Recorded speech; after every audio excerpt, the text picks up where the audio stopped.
crashing the floor. Two wild Yinzers kicking through the door.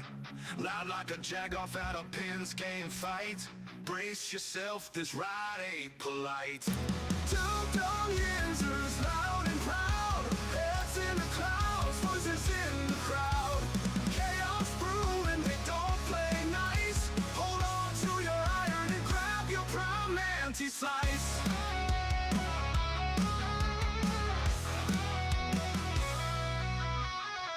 Tales from the burb with a hint of mayhem. Pierogi powered, nothing can constrain them. Knocking back stories like an icy cold brew. You never know what these two might spew. Two Dum Yinzers, loud and proud. Heads in the clouds, voices in the crowd. Chaos brewing, they don't play nice. Hold on to your iron and grab your prime anti-slice.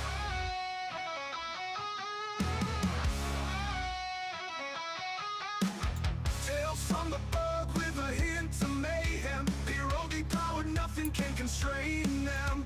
Knocking back stories like an icy cold brew. You never know what these two might spew. Two Dum Yinzers, loud and proud. Heads in the clouds, voices in the crowd. Chaos brewing, they don't play nice. Hold on to your iron and grab your prime anti-slice. Rivers collide where the laughs always flow. Black and gold thunder everywhere they go. The madcap kings breaking every mold. With two Dum Yinzers, the stories don't get old. Two Dum Yinzers, loud and proud. Heads in the clouds, voices in the crowd. Chaos brewing, they don't play nice. Hold on to your iron and grab your prime anti-slice.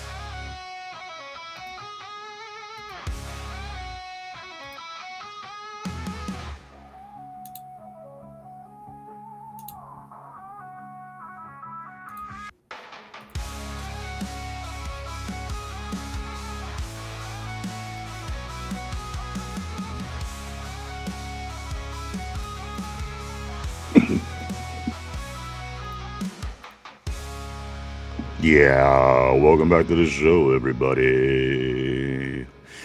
Mike, you know what? I would. I'm listening to you peck away over there. You ought to kill the sound too through the I song, usually do. Oh, that was my fault. because I would rather see you than to actually hear you while the music is going. All I hear is you pecking away the whole time. I thought, Usually I turn it off and then I always forget to turn it back on and you yell at me. It's a yeah, whole thing. It's all yeah. What's going on, everybody? Welcome back to the show. That's right. This is episode 929. Glad to see everybody back today. Welcome back. Welcome back. Welcome back. Mike, Team USA.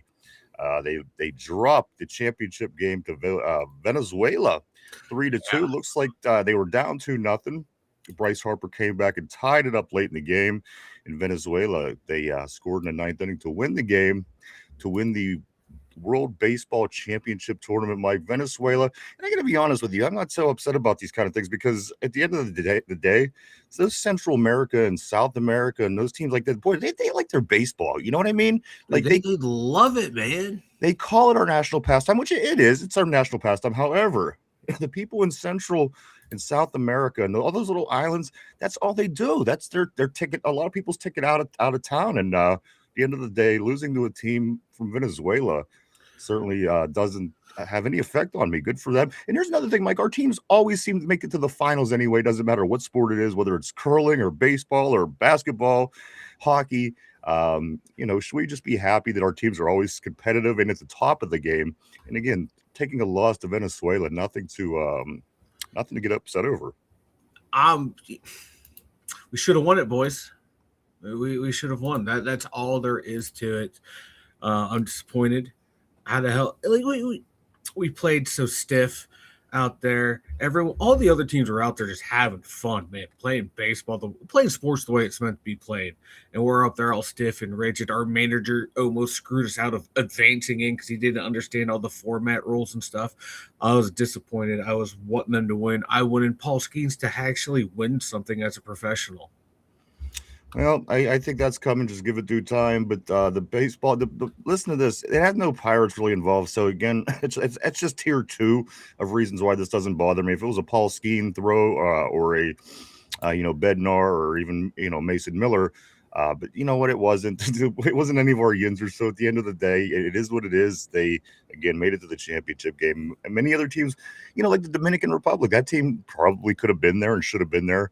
And at the end of the day, the U.S. made it there. Only lost by a run in the last inning of the game. So I'm not that upset. Good for them. Congratulations. You would love to see them win it all, but at the end of the day, you can't win them all. Good afternoon, good morning. Welcome back to the show, everybody. Wherever you may be coming from, it may be morning, it may be afternoon. Who knows? It may be even the evening in some cases.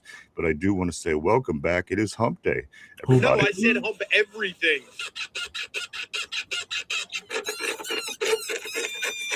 What? Too much. A lot of stuff going on here on the show today, Mike. I do want to give a big thanks to our new addition, RB, coming on yesterday, really lifting the show up, and of course his insight on the draft and everything college coming up. I really, really value his position, Mike, because again, at the end of the day, it's a lot of things to get into and a lot of things to know year after year. It's a blank slate basically every year. You have to learn all these new college players and every statistic about them. So again, very grateful for the work that RB and Chop does. I did get an update on Chop this morning. He's been sick, and I remember he was sick last week. Yeah. He's getting to that point where he's actually going to have to go to a doctor. And for a man to admit that they might have to go to a doctor, Yeah. It's like, he's got to be pretty sick. yeah. Thoughts and prayers to Chop. Man, yeah. You want a dude to go, I think I should go to the doctors. That's not a good sign. We don't do that. It takes almost near death to get a man to the doctors for the most part. And Chopper, we do wish you the best. He's chomping at the bit. Chomping at the bit to get back at it. He really is. He can't wait to be here with the rest of us. And again, wishes to Chopper as he continues to try to get better. So that is that. There's only 36 days to the NFL draft, Mike, and I guess just sticking with the theme, we could call it Jerome Bettis amount of days. There's bus amount of days left of the draft. When we come back next week, Mike, and we're like this time next week, we're going to be like 20 something. Yeah, that's insane. It's gonna be here quick, and I can't wait, man, because I'm chopping at the bit to for the draft to get here, man. I'm just excited, man. We have 12 picks. We're not going to use them all. What are we going to do? What's Overcon and what are they going to pull? I can't wait to find out. I'm hearing that they are using them to get more stalls actually installed in their locker rooms. You know what? Hey, hustlers got to hustle. That's it, man. Good morning, good afternoon, everybody. I want to say welcome to the show. Let's say hi to everybody. Good morning on the board. Good afternoon on the board, guys. Gang. Jamal, what's up, dude? Always great seeing Jamal first on the board today. I'd like to say welcome, sir. Also, Just Learning. He says, first go Steelers. My man, how you doing? Always great seeing Just Learning on the terrible board. Tortilla, all the way from Sacramento, California, says, what's up? Jamal, he says, gang, had to hit both channels up. Thank you. We appreciate that. Jamal, my man. Tyrone says JPJ is the go. But Mike, I dispute this all the time. Yes, why? Yes. Why do I dispute this all the time? Because Tyrone is the GOAT. Tyrone is the GOAT, baby. Welcome to the show, Tyrone. Always great to see you on the terrible board. RB, my man, he says What this. up? He says, I seriously hope we don't waste an early pick on Boston. Okay, continued into the next one. Mm-hmm. He's very limited, a low-end wide receiver 2 to a mid-tier 3 at best, not worth a 1 or a 2. I do know that I think that he's going to be in town here today or tomorrow for a visit. If I'm remembering right. Good insight though. We'll certainly keep that in mind. RB Tortilla says struck. Let me go back to what he said before. I don't know what struck is referring to, but we're gonna move on. Yinzer Joe says, "What's up, Yinzer? What's up, Yinzer Joe?" Always great seeing Yinzer Joe on the terrible board. Steeler Freak John, my man. What up? Big John, stud. Middle name? Mud, baby. What's up, Big John? Always great to see Big John on the terrible board. I would like to discuss a new idea. Maybe Howard should start, John is saying. All right, we'd love to hear more. Whoa. That's breaking. That's thinking outside the box. And then I do want to also grab Chad. I do want to say good afternoon to Chad Schrader. He says, "What's up, Ryan and Mike? Here we go, Steelers. Here we go, baby. That's right. All day, every day. Here we go, Steelers." Tortilla says, "Damn, my comment did not load." So maybe that was what the struck was referring to. The struck has the asterisk next to it to refer to the mistake possibly made, and the original didn't even come through. So we got the revised mistake, but nothing else. Hey, we'll get it. It's just Wednesday, guys. It is hump day, just in case anybody forgot. We will remind you by this. No, I said hump everything. What? Too much. And you know what? It's not my favorite part to just hear the song. It's the favorite part to see Mike start humping the air every time that we do hit that sound. I giggle inside every time I see it. I got to be honest with you. It's like I'm overcome with the Holy Spirit or something. It's something. Let's go to RB here. He says, "Just curious if you watched Howard outside of the highlights. He doesn't throw well on the run. He can't make make off platform throws, and he's very robotic in his mechanics or it's really ugly if not." And you know what? My only recollection, and again, I remember the whole championship run, and my thing was this, because that was the year that Penn State was winning some games in the playoffs, if I'm not mistaken, wasn't it, Mike? Mm-hmm. Yeah. What I remember about Howard was a couple key mistakes. If I'm remembering right again, and again, I could be wrong, so do correct me. But in the season, they lost a game to Oregon, maybe, and there was a mistake that was made at the end of the game by Will Howard that costed the Ohio State Buckeyes the game, and they should have won it. It was a huge game, and I don't remember what it was. I think he slid or something when there was no time on the clock, or there was something. Yeah, something along those lines, like a play in the middle of the field when you had to like get out of bounds. Very time sensitive play, and it was near the end, and it was a big play, and it was in a big game, and they took the L in that game. So I don't have extensive memory on a lot of things he did.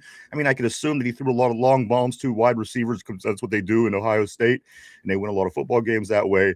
But again, the little memory I do have of Will Howard was that.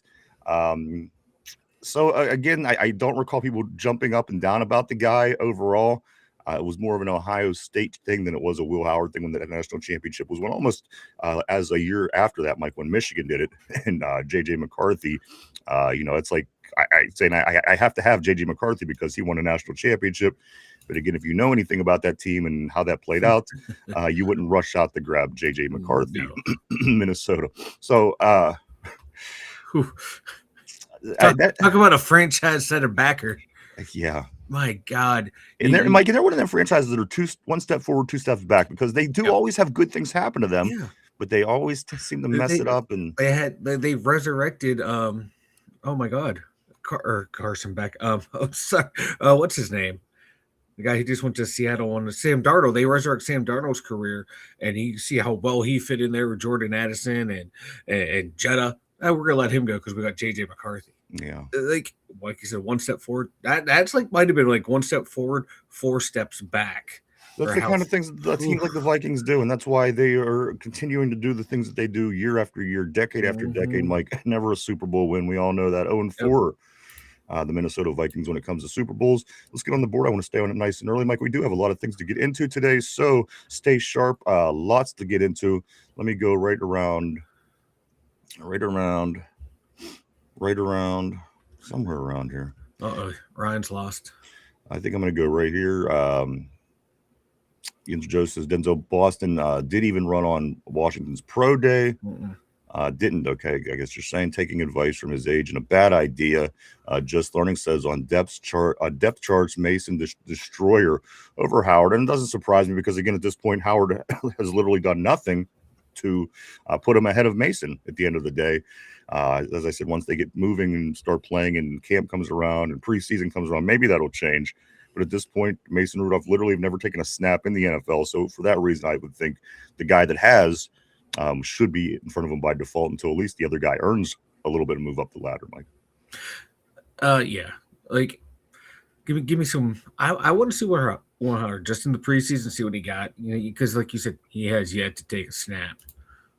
Yeah, I just want to see if there's anything there. If there is, you move on with him or move forward with him. If not, you find out his role on the team. Go from there. I do want to say, Tortilla says, you know me too well. Referring back to the messages, of course, Tyrone says Howard can learn and get absolutely. And that's the one thing that kind of irritates me about everyone with the well, he's a 6th round. Why'd you take him? If there's no chance of the guy even getting an opportunity, I don't care if you take him in the 2nd round, the 6th round, the 45th round. I mean, the guy has to get an opportunity, and he might play better than a 6th rounder. And against Shador Sanders, listen, he didn't do great, but he's a Pro Bowler.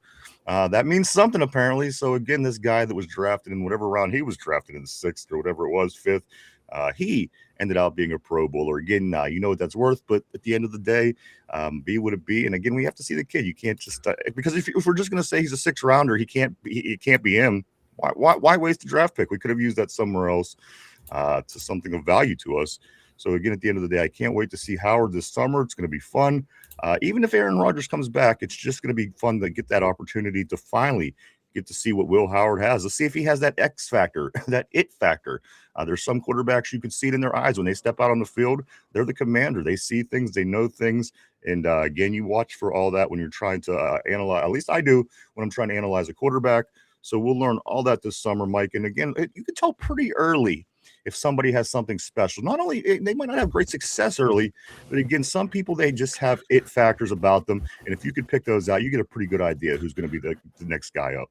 Yeah, you can see like if right away how comfortable are they running the huddle? How comfortable are they just taking that snap under center in the NFL environment? So much different than college, because now you're going up literally against the best of the best. College, all that talent spread out, and then okay, how comfortable are they in the pocket? And that's the key thing right there, because if you can have all the talent in the world, but if you're not comfortable in the middle of an NFL pocket, you're going to shit the bed. So that's huge right there, that confidence in there. And that can mask some shortcomings, because you can scheme and game plan around someone's shortcomings, tailor the offense towards them. So if Will Howard can do that, and then, okay, let's see how comfortable he is in the pocket, and then go from there. What do we need to hide, and what can we enhance of his talent? And that's what we haven't had the chance yet to see. So that's why these 3 preseason games are going to be huge for Will Howard this year. I agree. I've been saying it all along, and I wish that he would have had opportunities, and unfortunately he has not. Getting to see him this summer is going to be big, and again, he will probably, barring another injury, should be the Skylar Thompson this year in the sense of time played. He's probably going to get most of the reps throughout preseason. And again, we don't know, because Mike McCarthy has never been here before. We never seen one of his preseasons. But at the end of the day, it seems to make sense. And being that McCarthy is an offensive guy, a quarterback whisperer, if you will, Mike, I think we're going to definitely see the man a little bit this summer. I can't wait. Again, I think a lot of people's curious, because again, if he comes out and the thing is, he can come out and he can just stink it up. At the end of the day, we don't know. Yeah. That happens.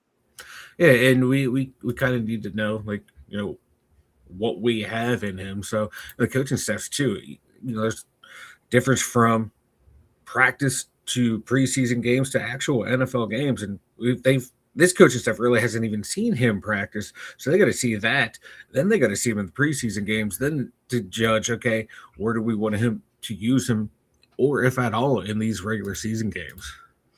I couldn't agree more. Let's go to Somber. What's up, Somber? Always great seeing Somber on the terrible board. He said, when was the last time anybody seen him throw? That's a good question. I couldn't answer it. I can't answer it. Tyrone says that playoff run Howard was cooking. And that's what I'm saying. I recall the run. I recall Ohio State. I remember it. Again, I just don't remember people going on and on about the quarterback. I just assume that this guy that we're getting, he just won the national championship. All right, let's see what he got. But Mike, I don't. He wasn't really talked about, it felt like, in draft stock until that playoff run. Then everyone got all excited because he won the playoffs, won the championship, and then everyone was like, "Oh my God, teams got to go out and get this guy." And then the NFL kind of showed it might have been more or less the talent around him, and kind of got drafted where he should have been, in a potential backup, potential low end starter type range. And for right now, without having seen him, that's what you have to assume. That's what a lot of people inside the NFL, and probably maybe inside the Steelers organization, view him as, is a backup to low-level starter. And there ain't nothing wrong with that. If I can get my long-term backup in the 6th-round pick, I'm fine with that. Fuck yeah, let's roll. Jen says, hey, everybody. Always great to see Jen on the Jen. show board. As always, great to see you. Hope things are going well for you in Wisconsin. Tyrone says this. Yeah, and next time he played, Oregon blew them out of the water. Yeah, that's if I'm remembering right. And again, I'm not an Ohio State guy. I don't follow them, but it seems to me that was the only 2 losses they had that year. One was Oregon in regular season, and one was Oregon in the championship. And I could be way off, but if my memory serves me right, that was what happened that particular year. Tortilla says Will Howard was just letting everyone know he only loses when he wants to. Let's go to John. Steal the Freak says this Tebow won a championship too. It doesn't mean nothing. Doesn't mean anything in the NFL. I think he won back-to-back. He won Heisman. He did all kind of crazy things. One of the best ever college players. I think he's in the top 10. Let's do Scoot up here. RB says a trait like a video game. A trait like a video game. RB follows it up by saying Boston was projected a 4.6 guy. You don't run unless you're hurt, which he's not, or you're going to run slower than your projection. If you're running at a 4.7 at 205, that is definitely not good. No, that's that is almost slow as molasses, especially for a receiver. Let's go to Yinzer Joe. He says Oregon's defense was as close to the NFL as it gets, and Howard faltered. Imagine his play against the real NFL team. He's not ready. He's still basically a rookie. And again, there's always that big leap, too. No matter who the best defenses in college are, everybody's going to be a lot faster and stronger and bigger on that next level. Linemen could move like safeties once you get to the NFL. And it's crazy, guys. It's such a big jump. And that's why only the best of the best do it. That's why football is great. It's one of the best, my opinion, the best sports out there. Like you can take even before the NIL deals, when you would have like those Alabama defenses or those Georgia defenses that were killing everyone. Only a handful of those guys were going pro, and that's what you had to go against in college. Now you have to go against 11 guys that were that good at every single position. So that's a huge leap from college approach, especially now with quarterbacks, how we always talk about, like, they're not developed and trained the way they used to be in the past. So it's might take even longer for some of these guys to catch on. I did miss RB. I apologize. I don't know what happened. He says, I know NFL coaching is good. It's not the touch of Jesus Christ. You don't play quarterback for 13 years and not be able to make a platform throw in 6 months of NFL coaching is going to magically unlock. I see like a video game. Gotcha on that one. Let's go to Just Learning. He says, put Howard at tight end. Yinzer Joe says, I heard he got his knee scoped. I don't know. Possibly. Tyrone says, facts. Yinzer Joe, he's cooked them. Game was over by the first quarter. Jamal says, got both channels running at the same time. We appreciate it, man. Thank you. Summer says, I guess the last year just didn't happen. He definitely hasn't learned anything useful in a year, under 1 year of the best in the league. And that's what I'm saying. We won't know any of these questions and these answers to these questions until August. We'll get our reports and we'll see how he does in 7-on-7s and three reps and sets of everything once camp starts. But again, getting to see him under center in preseason against a team with a different color uniform that's coming for his ass after the snap, that's what I'm ready to see. I'm ready to see how he reacts, how he responds, the look in his eye.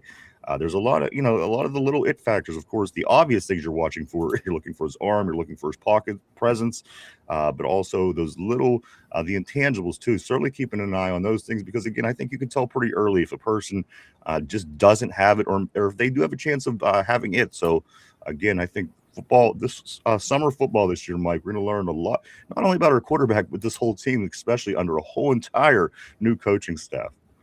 Oh yeah, it's like I said yesterday. Everyone's going to be in the same boat. They don't know how McCarthy runs a training camp. They don't know the offense that they're going to have. Everyone's going to be learning together, and this could be an offseason where guys, who were maybe having trouble gaining playing time, looking like at you, Roman Wilson, to maybe secure a big time role because everyone right now is on the same foot.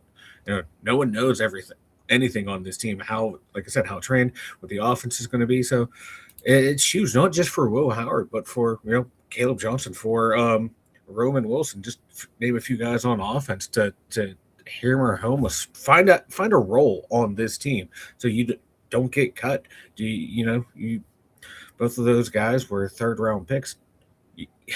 Teams are going to give you a chance, but they're not going to give you that much longer. And this might be your final chance to nail down a spot on this team. So I can, go in and hit the ground running.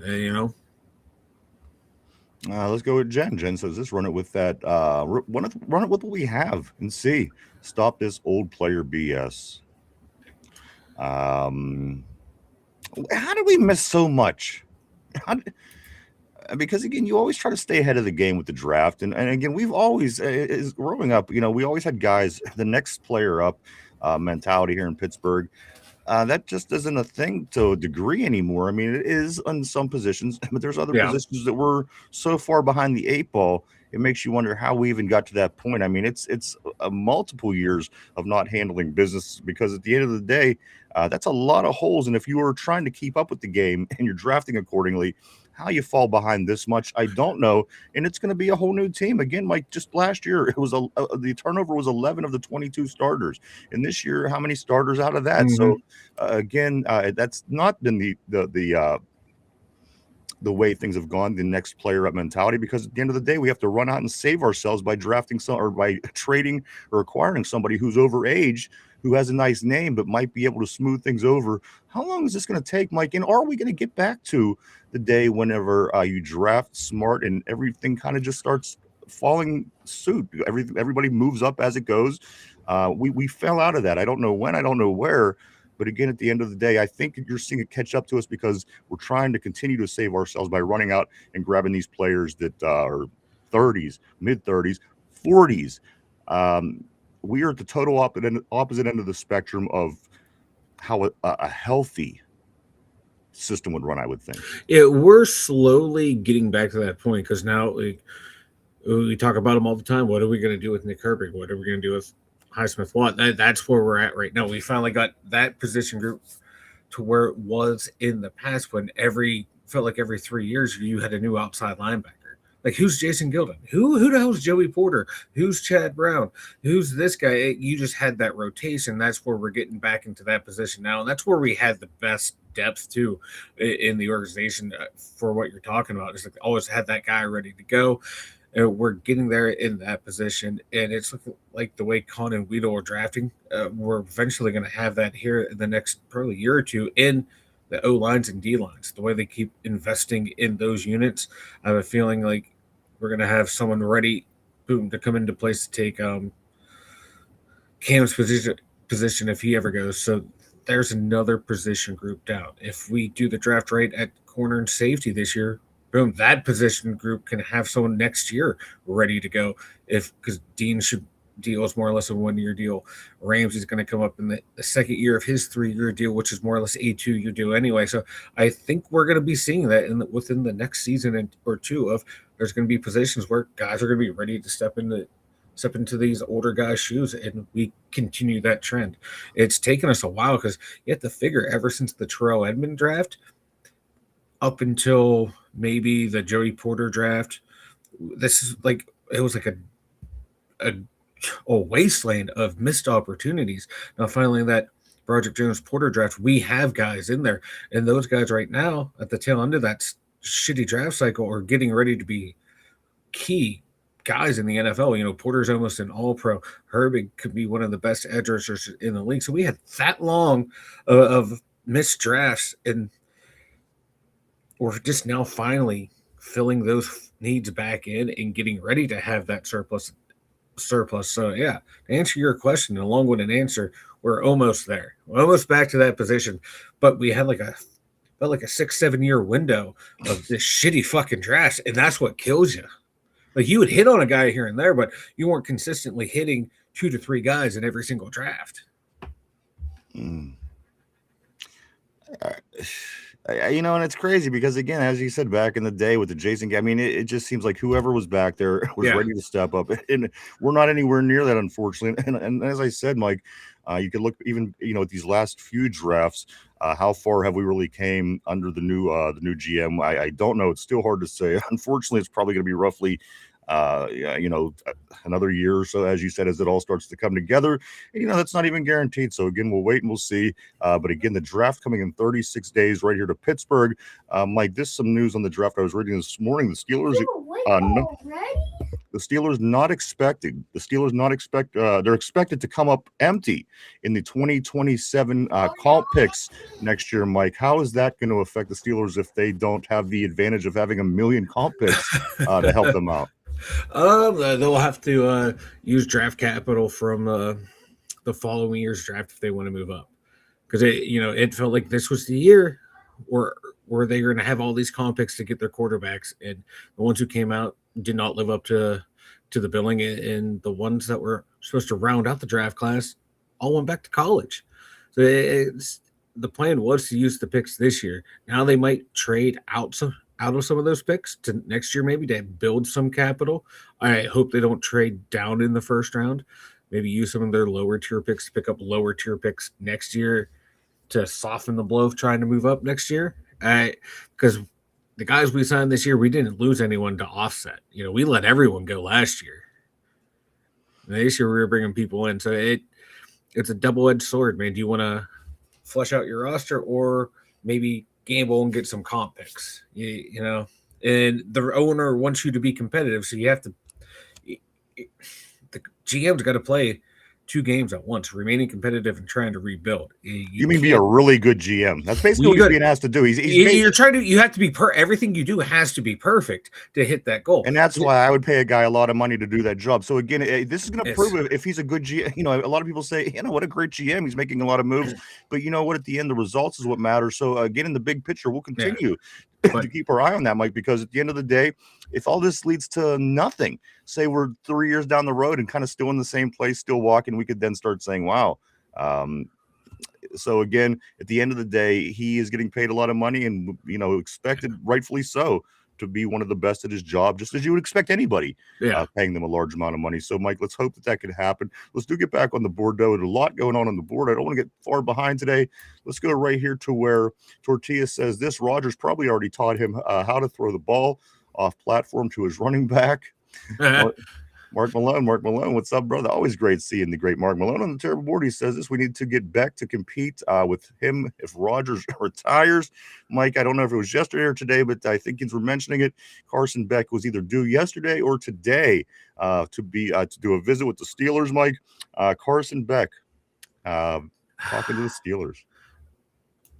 Talking to the Steelers, looking down at Westmoreland, looking up at Cleveland while he's trying to talk to Mike McCarthy. And, this is the guy that we want to come in to compete. We don't know where he's looking. I'm just not a big Carson Beck fan. I just don't want anything to do with him. I really don't want any of these quarterbacks in this draft. We don't know where he's looking, but we know where he usually ends up in the postseason, Mike, and that's usually the championship game. So, again, in town. Look at this guy. How can you not want to look at that for the next 5 years?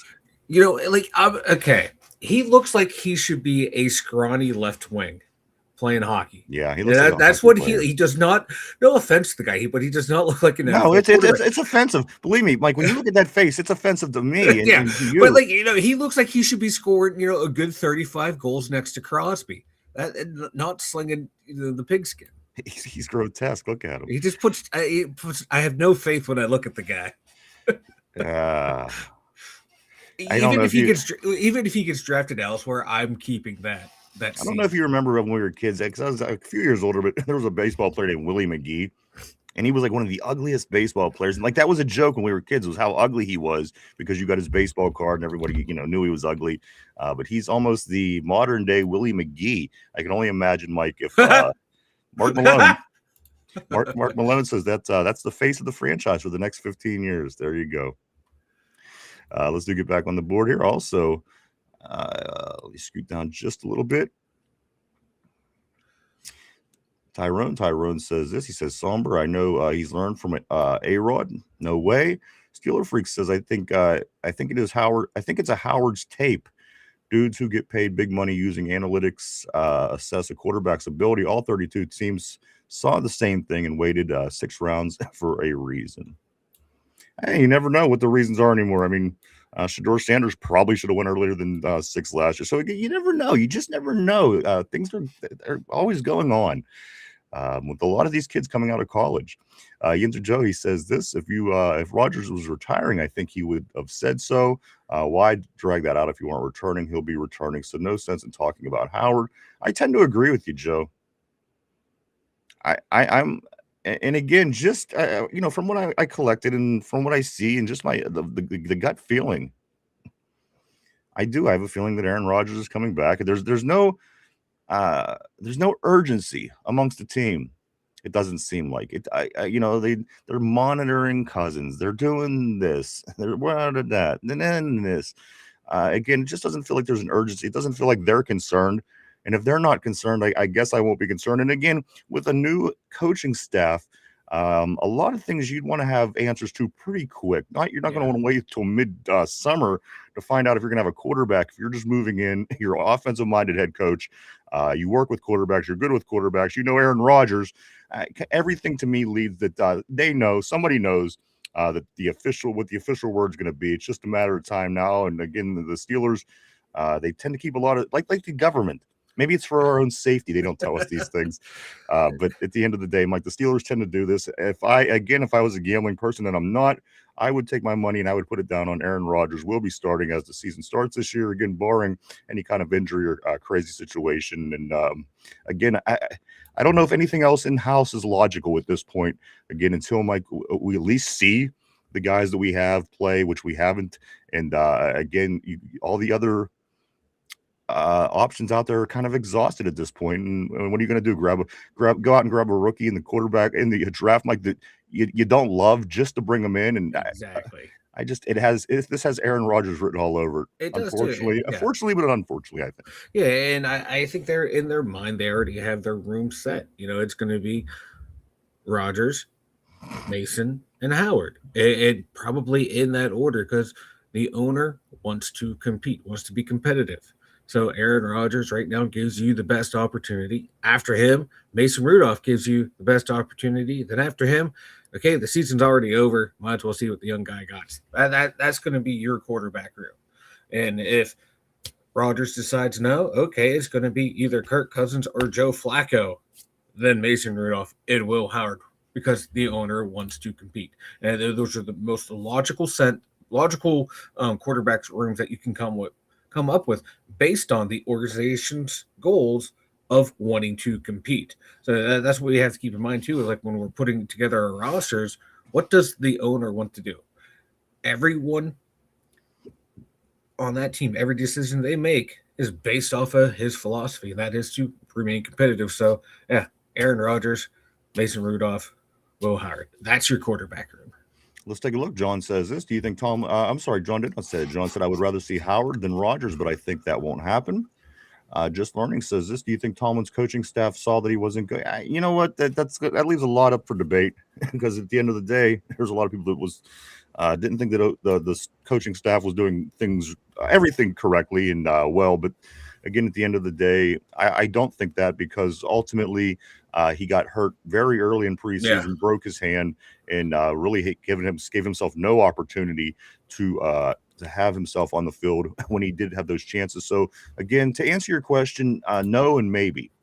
But even though too, like when he was out, the coaching staff were giving him assignments to do to stay engaged in the game, cutting down game film, to give to Rodgers, like to scout, to do the initial scouting reports on the other defenses for Aaron Rodgers and Mason Rudolph to keep him engaged. If they didn't trust him, didn't think there was anything there, I don't think they would have done those little things to keep him engaged and focused.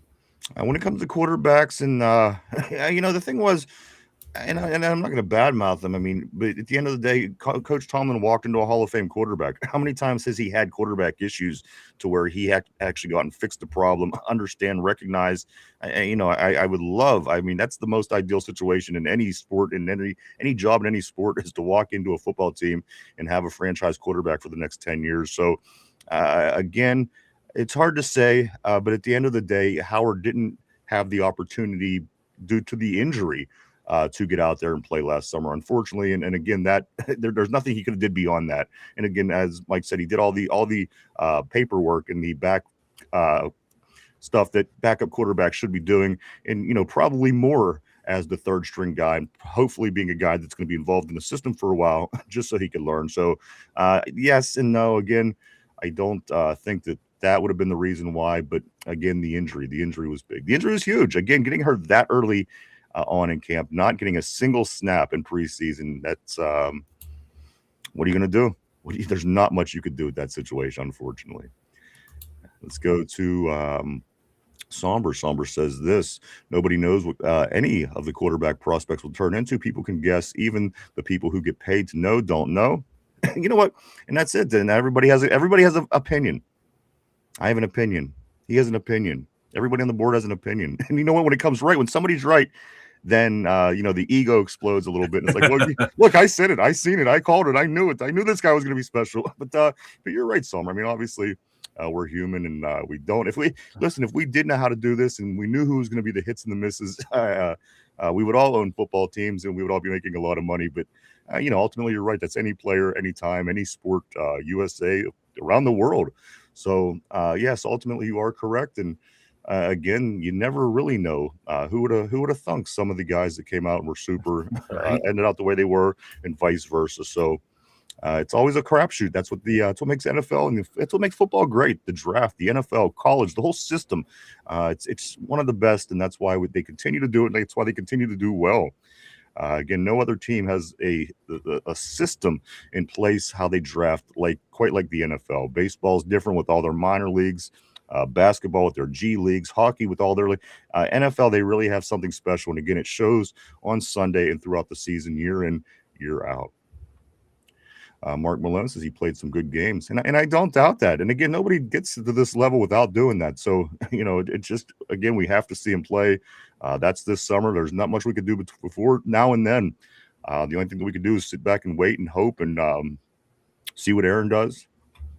But again, it just does not seem like enough urgency amongst the media, the team, any tell signs that says that we might not have a quarterback here in a couple months, Mike. It's just whatever the option may be, whatever you like, whatever your opinion is. Yeah. It's just there's not much out there, and it would be concerning to me as a fan of the team if they don't have any word on Aaron Rodgers at all.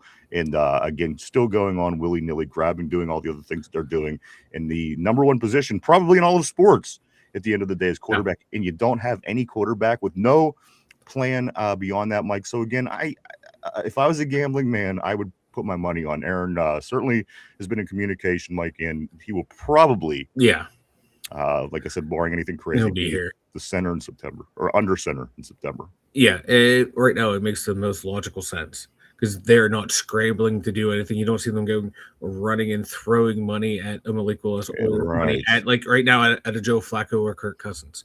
So that tells me Aaron Rodgers has already told them, it's done. Let me do my thing. Like, whatever, we don't give a fuck. We're gonna be over here doing our thing. You just show up when we tell you to show up.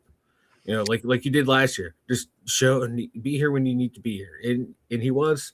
So, I just have that feeling that's the way it's gonna go. And otherwise, this free agency period would be a completely different thing. We would have a quarterback on this roster, or another quarterback signed onto this roster if we knew Aaron Rodgers was not going to be here. That's what I'm saying. It's just it's operating too willy nilly. Unless they know he's not coming back, and I'm like, fine, fuck it, we're going to run it with Howard as our starter, Mason as our backup if it completely shits the bed.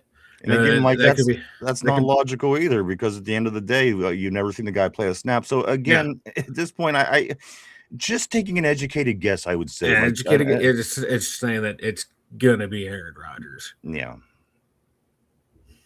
Let's get on the board, Mike. A couple more minutes. We're going to get on to some topics. We got a lot to talk about today. Let's try to blow through some messages so we don't get too far behind. Inzer Joe says Howard is basically a Rudolph player right now. I'm not putting that guy in. I'd rather have Rodgers out there with a cane than play any one of those bench guys. And at the end of the day, I mean, you've seen what Rodgers, he's mid tier. Some people say he's a little higher. Some people say he's a little lower. But at the end of the day, the guy that we had starting under quarterback last year was probably one of the better options we could have had playing quarterback last year. We were able to win 10 games. We were able to make the playoffs. There's a lot of teams around the league that have decent players and decent quarterbacks that didn't even make the playoffs. So at the end of the day, could have been a lot worse. A mid tier Aaron Rodgers at his age is better than a lot of options out there. So, yes, it's funny. Yes, it's comical. People laugh. But at the end of the day, if he wasn't there, it probably wasn't 10-7 last year. We probably weren't playing in January. It just is what it is. Let's get to Ty. I'm sorry. Steeler Freak says, agree Howard as a long-term backup isn't a bad thing. Followed up by Tyrone saying this. He says, we lost Oregon by 1. It was at that 1-point game. I remember that was early in the season. Then Michigan. Then what? That's right. That's right. Ty follows it up by saying, I'm not saying Howard is our guy, but we don't know. We just want to see what he looks like. And that's where I'm at with Howard. I'm not rushing to get him in there, and I'm not rushing to get him out. I just don't think it's fair to have never seen the guy play in on a professional stage. And again, even if it's just preseason, that's a different stage than you see in college. So again, looking forward, and I've been saying that to Mike for a long time, maybe since last summer. I'll be looking forward to this summer to finally get to see him play. Let's go to, I'm not saying Howard's a guy. We did get that one. Let's go right here. Jamal Gang. Always great seeing Jamal. How you doing, man? How you feeling about all this? How does free agency, how is it hitting you, man? Let me know, Jamal. RB says Concepcion didn't run to a knee scope. Boston didn't run because he didn't want to run. Boston. Okay, gotcha. Mark Malone says this: the look in the eye is crucial. The look in the eye is crucial. I think this is probably a Carson Beck comment.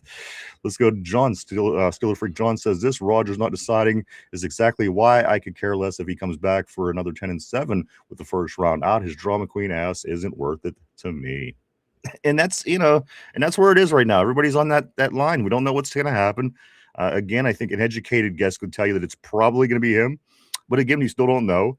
You got a lot of people saying, "Bruh, out of all the quarterbacks in the world, our best option is a 43-year-old man." At this point, maybe.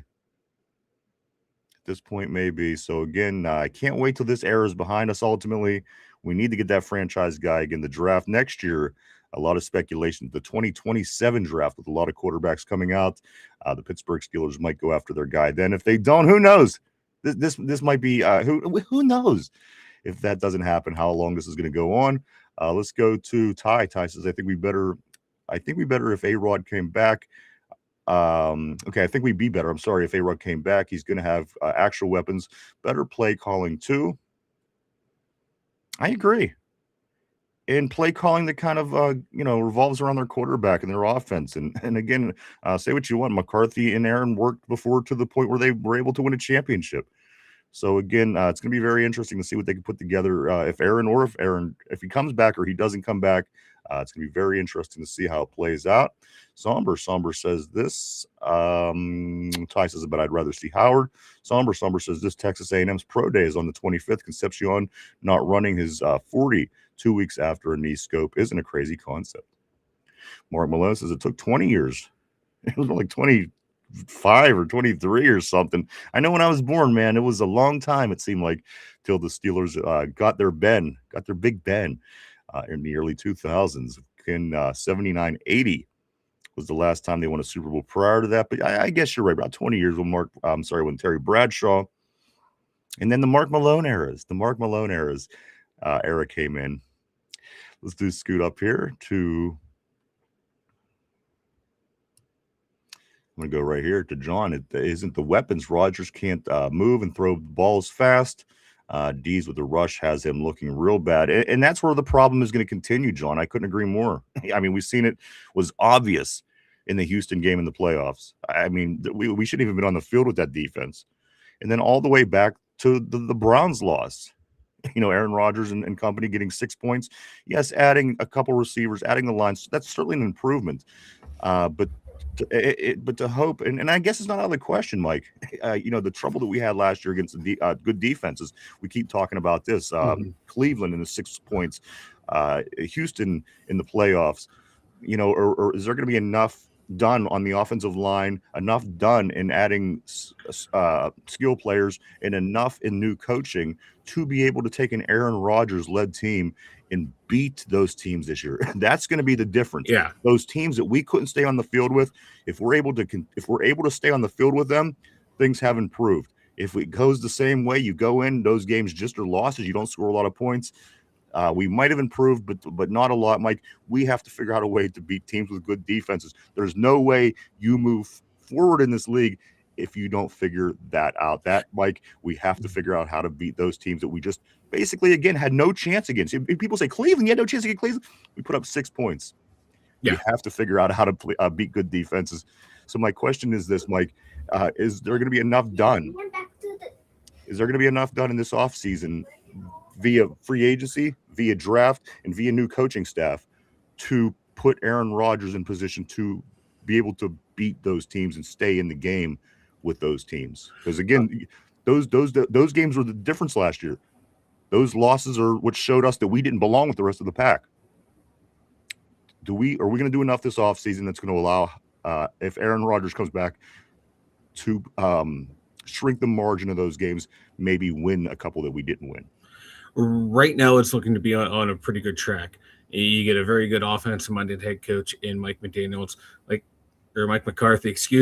where his offenses are still being used throughout the NFL. The additions of the offensive coordinator himself, Angelico, the offensive line coaches, the receiver coaches, the coaching staff right now is looking like it's the correct coaching staff. The skill position players that we brought in, Rico Dwaddle and Michael Pittman Jr., already big upgrades from what we had last year. So right now the offense is looking really good. And my big thing is who's going to be left tackle, left guard. If they want to run Dylan Cook out there, fine, cool. So we got to address left guard. So you want to go get that guy Ione from Penn State, Bergeron from Oregon, or the dude from Iowa, go get him and plug him in at left guard. The offense looks very much improved from last year. That line looks on paper to be better than last year because your center and right side of your line set. You don't have to worry about that. Left side's a little shaky, but you improve that left side, I think, just by getting a guard in this draft and trusting Dylan Cook. Aaron Rodgers might not have to get rid of the ball as fast as he did this year with the new schemes, the new wide receiver too. Taking pressure off of DK Metcalf. On paper, the offense is looking good to where you can actually start to push the ball down the field. Not have to do check downs every other play. I think it's heading in the right direction. Let's go Yinzer Joe. He says we went 9-8, 10-7 forever. It's not Rodgers' fault, but he did give us a chance to be better. It's true. I felt like we were. Did we with Wilson, Fields, Trubisky, or Pickett? He went off with our limitations. It was such a crazy thing because he did play head and shoulders better than Kenny did. He did play head and shoulders better than Mitch did, and even Wilson and Fields. But again, the 10-7 record, again, that was just where this team was, and it's what's going to make this interesting, guys, to see what direction we go from here. It's going to be a lot of fun. We're here for it. Ty says, I'm good on Concepcion anyway. Copper, he better than him. Oh, gotcha, be better than him. Cooper, let's go to Ty. Follows us up by saying this: Steel Freak, fix left side offensive line and get actual wide receiver core, be much better. And of course, we knew that these were the problems, Mike. There wasn't a lot going on last year where we're like, geez, oh man, I just can't figure out what the hell's going on. We can't win football games. We only had one wide receiver. The offensive line was still learning and growing and, was porous. You knew that, we had issues. So again, at the end of the day, fixing some of these issues, strengthening that line. And I think, Mike, nothing short of grabbing that first round guard is always good. It's going to leave some question marks, at least until the season starts, because at the end of the day, people are going to say left side of the line, left side of the line, left side of the line. You don't know what's going on at tackle when you got a rookie guard. So again, if you go for that guard early, Mike, you got to hit with that, and again, hope that he could be a plug and play guy and come in and Yep. play just like the guys right to the right of him did. And Mike, it almost seems that has to be the move at this point, because beyond that, are you going to find yourself a left guard that's a plug and play outside of the first round? Right. I just don't know. So it almost seems inevitable at this point that left guard, unless something happens in the meantime via free agency or trade, it really feels to me like that left guard right now has to be the focal point for round one, pick one for the Steelers. Yeah, that's the way the roster's shaking out right now, because I like the value for wide receivers to find a competent 3 in the second round than I do a plug and play guard in round 2. Yeah, absolutely. If you're sitting there and what happens if, here's the thing, I think Mike, the risk factor is this: what happens if the guard don't work, opposed to what happens if that particular receiver don't work? Well, now you do have Pittman Jr. Now you do have him alongside DK. If you can't fill that left hole on the side of the line, this could be a long season. Yeah, because like if you don't fix that left side, your new targets at wide receiver 2 and running back 1 aren't going to be as effective as if you get a wide receiver 3, which I would love to have that, because that's going to be your eventual replacement, like we were just talking about, that guy to hop into the starting role once those 2 guys are at the end of their contract. But I'd much rather have that O-line. And this is what Weedle and Kahn, their philosophy, build the lines. Why change it up now? You have a glaring need right there, at least right now at this juncture. That's where I'm going in the first round. If the draft was tomorrow, I'm getting a left guard. I'm trading up to get that guy from Penn State. I don't want anyone else to get him. I want that guy.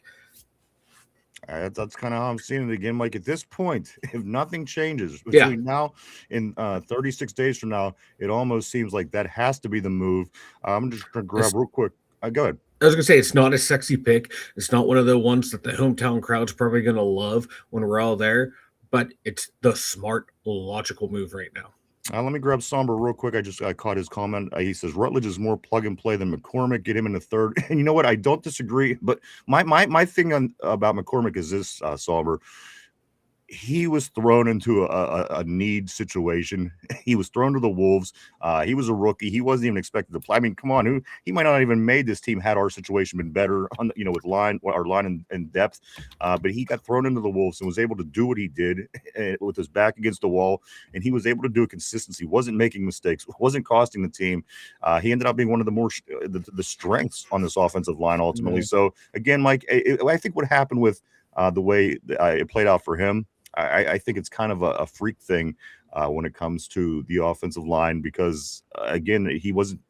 That's why he wasn't. That's why he wasn't picked ultimately, Mike. He was to be a depth player. Came in, got thrown to the Wolves, did a great job. So again, I don't think that's a likely scenario. But a little bit about Rutledge, Mike. I do like I like Mason McCormick a lot. I think he's a viable right guard in the NFL. I think he's trending in the right direction. His rookie year, he was supposed to be filling in for, or supposed to be learning from James Daniels, and then he got hurt and put in there and played really well. I like him a lot. I'd keep him. Rutledge, he's from Georgia Tech. I haven't seen a whole lot of him, to be honest with you, other than like his first 2 years weren't the greatest, but this year, he came on strong, and he is one of the guys being talked about as one of the better guards in the draft. But me, if I'm going to get one, I want to get the best, and the best is Vega from Penn State, and I don't want to wait, because that's the biggest glaring need right there. If you want to get Rutledge in the third and have him replace McCormick, and McCormick's your swing guard, you could do that, but I don't think they're drafting 2 interior linemen unless one's a center to help back up Zach Frazier. Somber replied, my point was, you don't need a left guard in the first round. I don't care about it. And neither do I. I'm just saying it didn't play out the way that it did on purpose. It wasn't thought out. We're going to grab McCormick, and he's this late guy. We're going to plug him in. But he kind of went in against the odds and got that position filled and earned that position. And again, that's not a likely situation. Come in third round or later. Who was the Kendrick Green? I mean, he was the third round. at that point, at that year, if we would have been depending on Kendrick Green to fill a spot on the offensive line, that's what you're getting sometimes in the third round. So again, very unlikely. The McCormick situation, we lucked out there, but let's move on. A lot of things to get into today, guys. A lot going on the board. Mike, another 30 seconds, and then we're going to get into some topics. Yeah. Let's go. Let's look at things right here. Steeler Freak says Muth and TJ are the only two players to get a second contract in many years. That's somewhat of a concern, I think, as well. Tortilla, Omar Khan should be on the $250 bill. Also, let me scoot up right here. I was going to scoot up. It's not scooting for me. You know what, Mike? Well, that gets us to that hour mark. Let's get to some topics. Yeah. All right, let's go right here. Topic time. Mike, some concern about depth at the tight end position. Can this possibly be true? Can this be true? An overabundance of tight ends to being in need. Mike, of course, Darnell Washington, Pat Freiermuth are the two names that you're going to see playing tight end, rightfully so. Mike, is JJ Galbraith, is he any part of this solution, or are we looking at a late round tight end or maybe even something cheap off the market to fill that spot? Mike, are we really in need at tight end? Of quasi more viable option behind Muth in Washington than JJ Galbraith.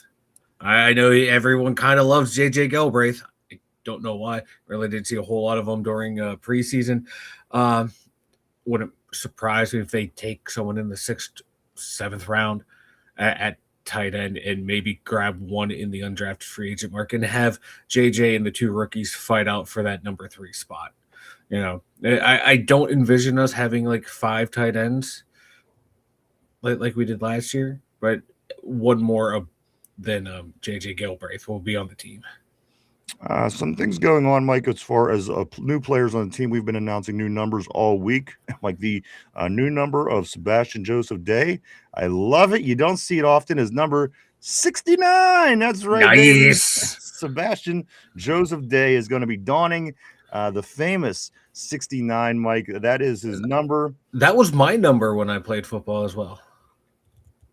It was different for you. Yours was because the amount of hot dogs that you were able to eat at one time, but other players just generally not that. Mike can't argue that. I can't. You got me in the box. Mike, this is what the breakdown of the contracts of some of our new players come down to. Mike, Sebastian Joseph Day is on a 2-year, $11 million contract with a $4.7 million signing bonus. Breaks down his salary, Mike, to $1.3 million and $5 million. Jaquan Brisker on a 1-year, $5.5. His signing bonus was $4.285 million, Mike. And then his additional salary on top of that for this season is going to be $1.21 million. And finally, Rico Dowdle, 2 years, $12.25 million. He had a $5 million signing bonus, so his salary will break down $1.25 million and then $6 million. Pittman was a little bit more complex, Mike, but that's pretty much the breakdown of the new Steelers that came in and got work done on their contract. And again, I'm just going through real quick, looking at spot tracks, breakdown of the contracts too. A lot of these contracts, again, are looking like 1-year deals for these guys, even if they're multiple year deals. So like if they don't work out, boom, gone. I love that, the way these contracts are structured, because if they hit, hey man, it's a bargain in year 2, and you when you want to try and win now, but also build for the future, like Rooney wants Con and Weedle to do. I love the way they make these contracts work. Right now, somehow we're sitting at $33 million in cap space, apparently. I was just going to say, Mike, all 3 players count just $12.9 million against the cap for 2026. What kind of wizardry is being worked? That's what I'm saying. But you know what I mean? We have to start getting different results. Listen, I like the way that Omar Khan's operating business. It's exciting. It certainly keeps people invested. It keeps people vested in it. But at the end of the day, Mike, new players, big names coming and going. If you're not getting any results at that point, if you're getting the same exact results for what you just exchanged out of, I think that's what Steeler fans ultimately want. We need to get out of the rut. Yeah. So hopefully one of these times, Mike, going after, and if it's a good season, let's just say, Dowdle plays out of his mind, we might give him more. Brisker plays out of his mind, we might give him more than a year. Things might happen, but as of right now, Mike, just this constant turnover and getting the exact same results, it should change in theory under a whole new different coaching staff. Yes. Mike, that would make sense. But at the end of the day, things in sports, especially the NFL and our Pittsburgh Steelers, don't make a lot of sense all the time. So again, Mike, I would like to see that. But you made a great point. These all look like one-year contracts to me. At some point, we're expecting that to turn our fortunes a little bit. Yeah. And maybe be able to take advantage and get another win or two during the season. Get that win, that one elusive win in the playoffs that we've been all craving for so long. So again, let's see if this group of guys can do it, Mike. I like them. There's nothing that I can say about this group of Briskers and Dowdles and Pittmans and Deans that I don't like. But again, last year I liked Darius Slay. I liked Jonnu Smith. The new toys, you're always going to be excited about the new toys. So let's hope that this group can get it done. Yeah, I hope they can get done. Like like you're saying, like the new coaching staff, you're hoping, okay, it's going to have a different result. I will fucking jump off the Clemente Bridge if we get the same results with the different coaching staff. If we end up at 10-7, 10-7, losing in the first round, picking 20 pick points, picking at pick 22 or some shit like that. I'm going to be done. That just shows we are cursed. We are cursed ever since we let Marc-Andre Fleury leave. Curse of the flower. The whole town, whole fucking town. Listen, in case anybody didn't know, Marc-Andre Fleury, who ended up going on to be one of the best goalies ever, no Pittsburgh team has won a playoff round since Marc-Andre Fleury got moved out to Las Vegas. Yeah. Not one. Not the Steelers, not the Penguins, not the Pirates. The curse of Marc-Andre Fleury here in Pittsburgh is real. And it's crazy to think because during this 2026, Mike, and nobody has won a playoff game since 2017. None of the big three here in Pittsburgh. And again, do what you want with that. RB says this. He says, you nailed it, Mike. Thanks for reminding me about another thing Tomlin was absolutely shitty at. F. Colbert should have put his foot down at some point. Mark Malone says next year's quarterbacks are going to suck. I'm hearing the contrary. I'm hearing that this might be one of the better classes in a long time. Sometimes you don't know with Mark, though. Sometimes he gets real serious. Other times you don't know when he's pulling your leg. Summers, I'm sorry. He says they'll probably trade a third or fourth for 27 capital. And more than likely, Mike, because again, this year we have an abundance, 12 different picks. And again, Mike, Steelers expected to come up empty in 2027 when it comes to compensatory picks. Which really is the norm for the Steelers. Like this year is the exception for the Absolutely. Steelers. If we get comp picks there, fourth round or like sixth, seventh round. I think the highest one we had in a long time was, I think Alex Highsmith was a compensatory pick in the third round. That was it. That's the last one I can remember being that high. We would always get these under Kevin Colbert, a sixth rounder or seventh rounder. So this year, getting that extra third, a fourth, and 2 sixths, this is something completely different for the Steelers. This is outside the norm, and that's why it tells me like this is the year they wanted to get their quarterback, and none of them are there. So maybe they move some of those picks to next year. I hope don't move any of your thirds. You have 3 third-round picks. Use them. Yes. Use them. Even if it's moving up to get the guy you want in the first round or up to get the guy you want in the second round, fucking use them, man.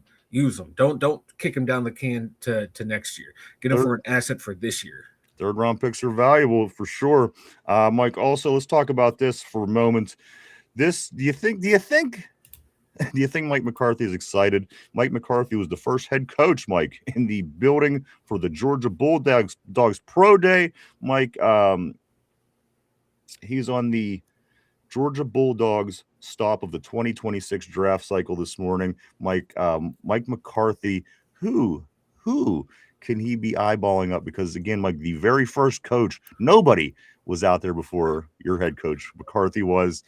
Georgia, who do we have our eyes on? Or are we just asking maybe a little bit of getting a little history on our new quarterback down there at Miami, of course, Carson Beck.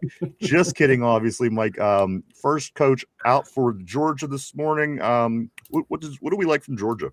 I have no idea, to be quite honest with you. I always forget where guys go to college. So give me a second here. Let me scroll through. Monroe Freeling. He's the tackle. I think we talked about him a little bit yesterday. The linebacker, I forgot about him. I forgot CJ Allen. Supposed to be one of the better inside backers, and we might wanting to move on from Patrick Queen. Those are the two that I know off the top of my head. Yeah. All right, but that is a guy again out and about, Mike. The work never stops, and that's why we continue to do what we do. Yeah. Listen, if the Steelers took 3 months off and they all sat around and did nothing, it would be a different story. But these people were constantly working, and that's why we love to do what we do, guys. We love everybody that's involved, and it's again Steeler off season. We're here for it as always. Let's go to this next comment here, Mike, where I'm going to grab a couple more comments, but I do have some more that we're going to get into, some more topics as soon as I can find where we're at. Tyrone says, I hope these coaches bring back the steel curtain. It would be great, man. It would be great. Even just a playoff win. Let's crawl before we walk, you know. I'll take a playoff win any day. But yes, I agree. I'll ultimately tie. I forgot there's the cornerback Dylan Everett. I know we brought him in, or we talked to him at the combine. He was from Georgia, and the little wide receiver, I think, was it Branch from Zach Branch from Georgia. Those are the other two names that have been bantied about. A couple people on the board are saying this. Zachariah Branch, still loyal, of course, says this. Let's see. Steeler Freak John says Mike McCarthy was told there was a free barbecue at the Georgia Pro Day. That is why he was out there first. Second, hell yeah. Still out there. Whatever we have to do to get him there, we'll get him there. Also, Summer says probably Freeling is who he might be looking at, and he says hopefully not Broderick 2.0. And Steel Loyal, who I do want to say welcome today. Steel Loyal is saying, you know how them Georgia tackles are. They look good in college. John says Rodgers' ability is a limitation. I stand by my assessment that any D with a good rush will cause him trouble no matter the weapons or the protection. And that's what I think, you know, if Rodgers is the guy, that's what I think people are going to bank on, John, is the fact that the weapons improved and the fact that whether it does or doesn't, the offensive line improved. And that's going to be the neutralizer, I think, ultimately, and that's in that conversation. Well, last year it was this, and last year he didn't have that. So you're right, Sean. I mean, dealing with a tough defense is a tough thing to do for good teams. And the fact that the Houston game went exactly the way the Houston game went, and the first Cleveland game went the way that the Cleveland game went, and even Green Bay, we were having a hard time moving the ball. The Chargers, Mike, was a tough game for us, and they have a good defense. So anybody that has that defense that's a little better than average or better, we really struggled against. And I think that you're probably right, but that's ultimately I think that's what people are hoping for, John. We can fix that so we can continue at least one more year with Aaron. Ultimately, and beyond that, who knows what's going to happen? We'll certainly stay on top of it every step of the way. Tortilla says Beck looks like he ate too many airheads. Having a kid who loves airheads, yes, that's probably, I've seen that face numerous times. RB says this doesn't a good pass rushing team. I think just being in context with what he's saying, though, but yes, absolutely. The Steelers were able to do the things against the teams they should have been able to do against, and they weren't able to do the things against the teams that just had better defenses. And that was just you can see it's a Steeler problem. Absolutely, it's a problem with anybody. But at the end of the day, we have to be able to figure out a way to beat those teams to make that margin closer. Again, losing by 30 points in the playoffs, again, just not acceptable. Whatever the answer is, it has to be figured out real soon. Let's go to Mark Malone. Oops, no, I don't want to go there. Yes, I want to go right here. Mark Malone says this. He says this. Beck can face one side of the field while watching the receiver on the other side of the field. Nobody can look off the safety like Beck. Like, I'm compelled to put this up every time we talk about Carson Beck. And I can't help myself, boys. It just you know, look into his eyes. here's what I'm thinking. He's If you got to can be. find him. He's got to be good because here's the thing, Mike. All those good-looking quarterbacks, the studs, the popular guys, Yeah. they were out banging chicks over the weekend. I mean, come on, come on, come on. Put that face up one more time. Just put it up there. Let's take a look. Let me say this one more time. One eye is higher than the other. I love it. It's like my eyes, man. He's like a no one who has eyes like me should be an NFL quarterback. He looks like a Picasso. Like one eye is like on the middle of his cheek, the other eye is in the middle of his forehead. And this guy was not banging chicks on Saturday night. I can promise you that. So again, you know, maybe he knows the his star football. Quarterback at Georgia or Miami, he was knee deep in pussy. I'd like to see that. I'd like to see them women. I'd be doing some of them other guys if I was chicks. You've been doing some of those other guys. And to be honest with you, if you're a chick, okay. Under any circumstances, I don't know, man. I just don't know about that face. John, dude, always great seeing dude on a terrible board, my man. He says, "Afternoon, guys. Wow. Let's go to Tortilla Bros. Family tree is yes. Wait a minute. I thought I seen Tater for a second, but I guess I didn't. I must have misread something as it's zoomed by. Let me scoot back here a little bit. Bro family tree is yes. Steeler Freak says that that guy just sold me weed on the strip last week. That's the face of the franchise for the next 15. Somber says Beck looks like he changes oil in the drive-through Jiffy Lube. Looks like he drinks oil while working at the drive-through Jiffy Lube. That is great. Let's go to Yinzer Joe. He says the protection will get better with the new offensive line getting more familiar with their teammates, and Rodgers will have more weapons and hopefully better schemes to free open guys. Tyrone says factions are Joe. Also, dude says this. I believe it's been decided for a long time. They're just using it as a distraction. I ultimately too, dude. At the end of the day, I think that it's already figured out. Beck is a spy. Beck is a spy. That's what Tortilla is saying. A-Rod definitely coming back. Ty, I agree with you on that.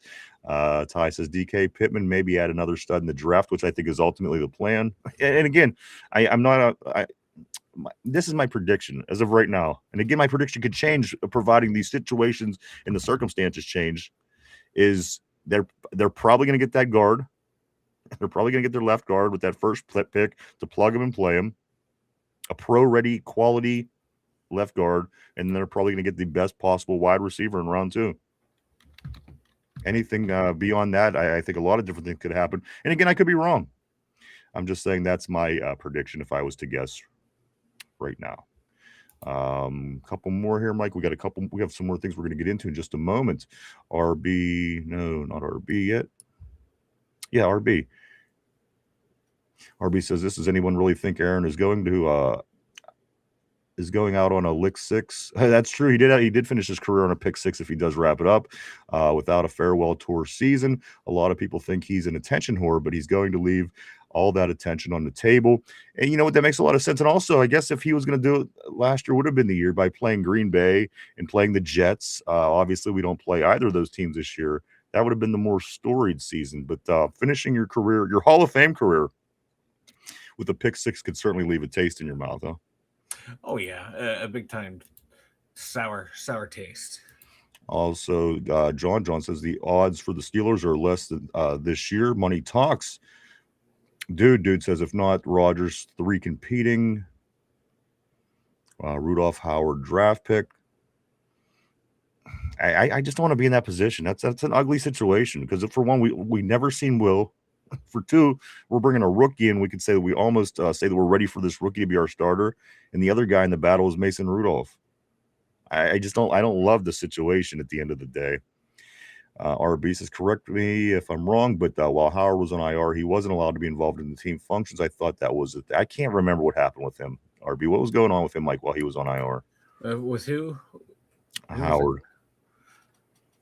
I knew, oh god, he was doing just like behind the scenes stuff, splicing film and shit like that for Rodgers and analyzing like the other defenses and giving him the advantage. Let me read the message one more time, RB. If I go down the wrong thing there, I forgot. Hold on. Let me read the comment again. Yeah. RB says, correct me if I'm wrong, but while Howard was on IR, he wasn't allowed to be involved in team functions. I thought that was the rule. On field team functions. Gotcha. There's stuff he can do in the office. He was allowed to do. Yinzer Joe says, oh, good. Howard could be a sideline signal stealer. Most are looking forward to the 2027 draft as the answer for quarterback. John is saying, also Mark Malone, I'm assuming they'll announce something about Rodgers after the draft. They're moving the goal line. It was first they'll have it by March. Then it was the middle of March. Guess what, guys? Today is March 18. You can't really get more middle of March than this. Now speculation is this may go all the way into the draft, which again is 36 days from today. Let's grab a few more here, Mike, and then we are going to jump back into some more topics here. Corey, what's up, dude? Always great to see Corey. Don't drink that. The podcast guys right here on YouTube. He says, hey, fellas, don't forget to subscribe and share this podcast. Let's go Steelers. Thank you, Corey. We appreciate that. And in return, I do want to say this, guys. If you love conspiracy theories like I do, you like to know wonder what the government's up to behind closed doors, maybe what's flying around in our skies at night.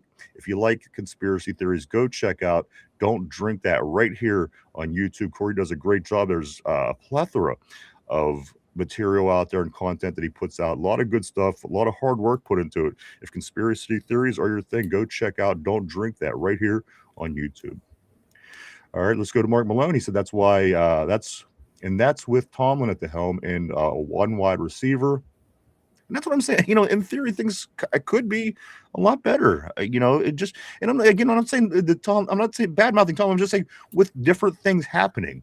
Maybe they come in and see things that the former staff didn't see or act on, or and coming in having that knowledge sometimes kind of gives you the edge. We're seeing it across town with the Penguins. New coaching staff, new philosophy. A lot of the same players, but some key additions, and they're off to the races. One of the better teams in the NHL. Why can't the same thing happen here in Pittsburgh? Have keep a good foundation, bring in new talent, new coaching staff. On paper, we should be better because if this coach is better, we should be better. Right. I just want to come ahead for one moment here. Just because I'm not going to jump around, Mike, but right here. Corey with the big update. Corey says this, Mike. He says, yeah, I heard Beck and his girl broke up because they couldn't see eye to eye. Corey, game ball for Corey right there. That is great. No questions asked. That is great. And then I'm going to jump ahead just for 1 second here to tell Randy. I want to say welcome to Randy Wagner. Welcome back to the Terrible Board. And he says, conspiracy theories, bring it on. Do go check out Don't Drink That. He has a lot of good stuff. Do go check him out. Again, Don't Drink That right here on YouTube. I'm going to grab a couple more, Mike, and then we are going to get back to some topics. I'm going to go to right here. Let's go there. Steeler Freak John says this Rooney isn't making risky moves. Starting Howard will never happen. Richard, what's up? Always great seeing Richard Jankowski on the Terrible Board. He says Rodgers is coming back. I tend to believe so too. That's just the vibe. That's the feel I get. And again, last year maybe we didn't get the vibe, but now we've been through this. We've been there, done that. The vibe I'm getting is it's going to be another Rodgers year, and I'll be very surprised if it doesn't play out that way. And if it doesn't, I'll be the first to admit that I'm wrong. But right now, that's the vibe. I'm having a hard time realistically trying to find another vibe, Mike, with this situation. It just really feels like last year, and it really feels I'm getting the Aaron Rodgers vibe. Yeah, so am I. And, the owner wants to compete, and he's the only quarterback out there that really gives us the best chance to compete. So all signs are Aaron Rodgers. I agree. If not, man, it's going to be interesting to see how they spin this. Let's check out what Corey is saying. Mike, Corey on the board is saying Rod Woodson says he's tired of Green Bay quarterbacks always having to have all the attention. I did catch Rod. He says, get this show on the road. And ultimately, I guess, again, if we didn't know Aaron, I would be saying that too, because I was like that this year. But Mike, here we are a year later, a whole nother year seasoned, numb to this guy. Again, you kind of feel the vibe now. Yeah, I'm not as anxious in who are you going to get? What are we going to do? Again, you kind of feel the I'm sorry, see the writing on the wall. It's right there. It's like in fucking neon. Yeah. You know what? Let me grab one more. Now we're gonna get to some topics here. Right here, where RB says this. He says, "Somber. I don't blame Concepcion. Someone said Boston didn't run for a niece. I didn't run for a knee scope. I was saying not. It's it's Concepcion, not Boston. Boston just didn't want the test. Gotcha." And then this one right here, Steeler Freak says, Ben is a drama queen too. Let me go to Ben. Mike, speaking of drafts, speaking of Ben on his podcast yesterday said this. Mike, Ben says, I don't see how the Steelers do anything besides offensive line in the first round. I'm in good football company. Me and Big Ben, man, we're in tune up here. And yeah, and what's quarterback's best position group? The one that he's always closest with. Absolutely, it's the O-line. Yeah, you love to have those studs out at wide receiver, but you love your own ass. I love the best. I love yeah. Give me those big uglies up front to keep me warm and safe all game long.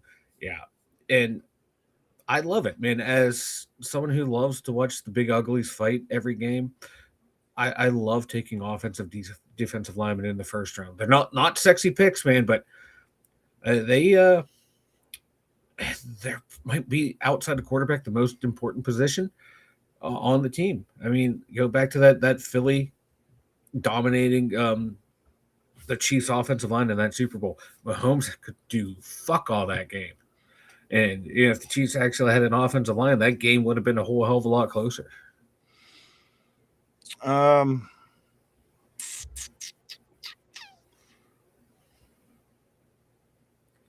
Michael Pittman Jr. Yes. Michael Pittman Jr., Mike, named one of the NFL's best offseason moves. Michael Pittman Jr. named one of the NFL's best offseason moves, not just here for the Steelers, Mike, around the league. Yeah.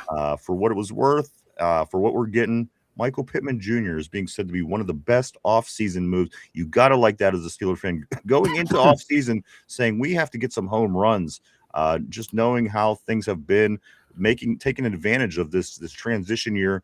At the end of the day, Mike, to know that we're doing the right things, making the right moves, it's got to feel good as Steeler fans, because again, at the end of the day, all these steps need to take place to get us to where we want to be. I don't know how much longer we could go through seasons where we feel that those things aren't being done. And again, Mike, at the end of the day, a guy like Michael Pittman Jr., that's say what you want, that's a big pickup. It's a huge pickup. Someone's going to, on average, going to get you 800 plus yards a season, 70 plus catches a season, around 4 to 5 touchdowns a season for a 6th round pick. Sign me up, Chief. And someone who's just, is going to be there day in, day out. Someone described as a pro's pro, a complete professional, not your typical diva wide receiver, which is nice because we already have one of those. We need the counter, we need the yin to the yang, and we got that in Pittman, and someone who's going to do all the dirty work too. I mean, yeah. I love this pickup, and it was for dirt cheap. The contract's cheap. This was a steal, a 6th round pick, and you're getting a starting wide receiver. Sign me up all day, every day. Absolutely. And I also want to say, Mike, Steelers stock is up after the recent additions. The odds for championships, as John was saying, are still aren't fantastic or anything even relatively good. But the stock in the talk about the team certainly up after these moves. And again, if we could hit a home run in the draft and get a couple people that we're going to be able to plug and play in rounds 1, 2, and maybe a third round guy. Who knows? At this point, Mike, we do have to continue to keep hitting home runs, as that was the goal. We couldn't have went into this offseason without hitting home runs. So many different wheels are moving. Again, coaching staff, Mike, new coaching staff, new coordinators, new free agents coming in, veterans, new kids coming in through the draft, of course. So much, Mike, so many more. We have to continue to hit the ball well. I think, again, at the end of the day, people are saying that the big Michael Pittman Jr., again, named the NFL's best offseason move, is a good start for all that, Mike. We have to continue on that road if this team is going to get back to at least where we want it to be. Yeah, and excuse me, for being labeled the best offseason move. It wasn't like a big flashy move either. It was like he's a, every people in the know in the NFL know how good he is, but he's like not like a Justin Jefferson moving. But I think he's going to have such a huge impact because what he's going to free up for DK Absolutely. Metcalf to allow DK Metcalf to do DK Metcalf things, and those two are just going to play so well off of each And other. DK is going to allow Pittman to do Pittman things. Yeah. You And know? then that's going to allow Freiermuth to do what he can do, allow Darnell to do what he can do. It's just, and this is why addressing that offensive line is so important. We got our pretties, we got our pretty guys. Now let's get our ugly guys figured out. Because it felt like before Pittman, we were going to, get built the trenches in free agency, then the draft, go out and get our skill position players. But the flip kind of the script flipped on us, man. They want skill position free agency, so that's telling me big uglies in round one or at least round two. Let's get back on the board for a couple here. I want to say, Dude says this. What do people want this process to be over? If we really want a franchise quarterback, bite the bullet and let some guys compete for number one. If we have a losing season, so what? Don't pay 30 or 40 million. I mean, ultimately, at the end of the day, you're not wrong. Just depends on the way you're coming at it. Do you know what I mean? It's not a bad it's not a bad resolution, but again, it's going to be interesting, guys. We do want to find that franchise quarterback, as everyone does. I do want to say welcome to Steeler. I'm going to just say Steeler Jedi, just to keep it safe. Steeler Jedi says we really won't. And I want to say welcome to the show. Welcome to the terrible board. We really won't know anything until we see how Mike McCarthy runs it. Absolutely. Mm-hmm. Absolutely. John says, for a shot in the dark, Randy Wagner. Again, I did welcome him earlier. Welcome, Randy. He says, I have extremely high expectations for our new coaching staff. Good things are on the way. I agree. I think it is going to be a good season. I think we are going to land on our feet. And again, as Steeler Jedi said, we don't know. We don't know what the system is. So it's all speculation now. But I have a feeling that we land on our feet, Mike. If we could do as well as we did last year, and have that being the base to move forward from, maybe do a little better. Great, fantastic. But at the end of the day, let's at least get 10 wins and let's go from there. And if that turns into 11 or 12, albeit, but I mean, not albeit, but you know what? You know what I mean? Yeah. Yeah. I know what you mean. And like I said earlier, man, I'm just going to be annoyed if it's the same 10-7 out in the first round. A little bit of improvement is what I want to see. Or like the offense take a quantum leap next year. If we might not win a bunch of games, but the offense is showing, oh my God, this is what a real NFL offense looks like. Awesome, cool. Sign me up. I'm willing to take a little bit of a down year. But I just, it's going to be fun, man. Something new, something we haven't seen in 18 years here. It's fun watching the Penguins do something new after all that time with Sully. So I can't wait to see the Steelers do what they do. And the with Pirates, Mike, even with Don Kelly. I mean, I always say there's always a new coach effect, at least here in Pittsburgh. Yeah. I've seen coaches go elsewhere as a new coach and be terrible. Yeah. But anytime we get a new coach here in Pittsburgh, Mike, there's always some kind of success or improvement. Certainly, their Steelers, Penguins, again, always. Every time they went to a cup was under a new coach, with the exception of Sully's back-to-backs. And again, Mike, the Pirates looking greatly improved from what they've been. So let's hope that we can get the same from all three of these coaches, Mike, as we go into this 2026 season. I think we're going to be advancing out of the first round. One of these teams, two of these teams, maybe all three of these teams, Mike, at the end of the day, it's been against since 2017 when Marc-Andre Fleury gets traded, or we lose him to the expansion draft. Mm-hmm. Mike, was the last time that a major Pittsburgh sports team even got out of a round in the playoffs. Yeah, it's someone needs to break the curse this year. Absolutely. John says, how exciting would it be to have would training camp be? I'm sorry, in preseason be if it were a true competition for quarterback one. I agree. We haven't had a good competition at quarterback for a while. Let's see. Steeler Jedi says, I'm extremely happy that for once in a long time, it's a new and exciting team. I'm not just expecting another 9-8. And I think that's ultimately what we all want. You know what I mean? I'm excited too. I'm excited too. In the past, Mike, you might not have been so much, but the way that, again, Omar Khan handles free agency and things like that, it's making it's exciting. Who can't get excited about Jalen Ramsey last year and Pittman this year, and come on. Rico Dwaddle. Also, let's go to Yinzer Joe, where he says, I find it ridiculous that Tom Brady returns to play for the Bucs for his 22nd, and their fans were excited. But here we just put Rodgers down even with all of his accomplishments. Well, Brady was still operating in he wasn't just checking the ball down. He was checking the ball down the field. You know? And you know what? They were kind of ready they had a nice team around them. Well, they had a really good team. They were just missing a quarter. If we were just missing a quarterback, the conversations would be a lot different, I think. Hey, if Rodgers was slinging it the way Brady was in year 22, I'd sign me the fuck up. Yinzer Joe, I'm sorry, not Tyrone. True, I felt bad. We gave him no weapons, an old scheme, shitty offensive coordinator. Hopefully they make the right move so he succeeds. Hey, what's up? Always great seeing Vegas on the board. He says, what's good, everybody? From Las Vegas, my man. Randy says, secure your seatbelts to infinity and beyond. Go Steelers, go. Mark Malone says, if Vega and Cooper are gone, I would trade for Concepcion, nab Dunker with the second. Mark Malone, obviously Beck with one of the threes. This guy with one of the threes. This guy with one of the thirds. Why do you gotta at least give us a heads up when you're doing this? I told you, anytime Carson Beck is mentioned, that picture is popping up, brother. Mike says, I'm sorry, Tyrone says Mike Vega. Let's go to Chazzy's back, baby. Welcome to the board. Welcome to the show. It says this: how do you guys feel about the rapid rise in anti-condimentism? There are a lot of people that actually use their own free will to eat dry sandwiches, and it's wrong. Condiments, I got you with condiments. You got to put a condiment on a sandwich.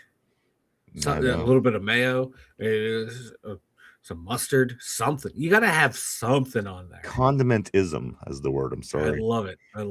A lot of times I don't even look at a word to try to spell it out. I just try it with no rhyme or reason. But you're right, Mike. As a matter of fact, I have to have condiments. If I order something and it doesn't give me my condiment that I asked for, I can't eat it. Yeah. No, I want something on there. I don't want a dry sandwich. There's got to be something on there. Like if I order, I get honey mustard. Like, all right, for example, if I get Wendy's, and I get a spicy chicken sandwich, I always have to get the honey mustard on the side to dip it in. Or if I get Taco Bell, I got to get the nacho cheese to dip it in. Yeah. And if they don't put that in, it F's up the whole meal. I won't eat my meal. I can't eat my meal. No, because that's a big component of. And that's the way you like it, right? Yeah. I like when I make sandwiches, so like spread some mayo on there, a little bit of mustard, to give it a little juice. A little more I want to say to Chazzy's back, baby, I think that anti-condimentism is terrible. There you go. I love the people who rail against, oh my God, you put ketchup on a hamburger.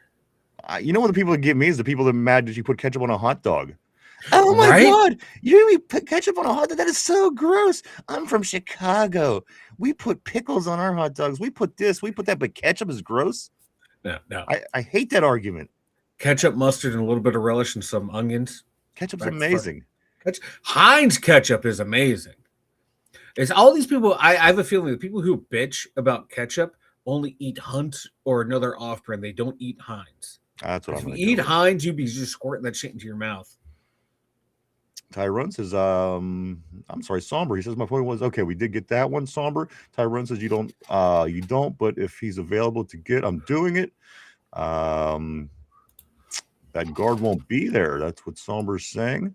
Also, Tyrone says, trade up, LOL. Ty says, we got 12 picks. They will at some point. Galbraith. Mark Malone says he can play. Michael Trigg, Steel Loyal. I did so want to say what's up to Steel Loyal. Always great seeing you on a terrible board. Somber says JJ flashed a little. We need a tight end fullback, though. Mike, who's going to fill that role? Who's going to be that versatile tight end fullback? Do all the dirty crap, special teams, take the tush push in the back there. Mike, somebody's got to do that job. And again, I thought Connor Hayward really was the guy, and he wants to play more. Maybe Oakland or Las Vegas will play him, but we have to fill that spot, Mike. We have to, and that's why I said don't be surprised someone in the later rounds just fills that role, because Connor was like a 6th round pick. little, undersized athletic guy, but that's not afraid to get in there and get dirty. Look for someone similar in that vein later in the draft. Let's go to Somber, where he says Riley Nowakowski. John Steeler Freak says finishing the offensive line, so it is ready. Priority for me.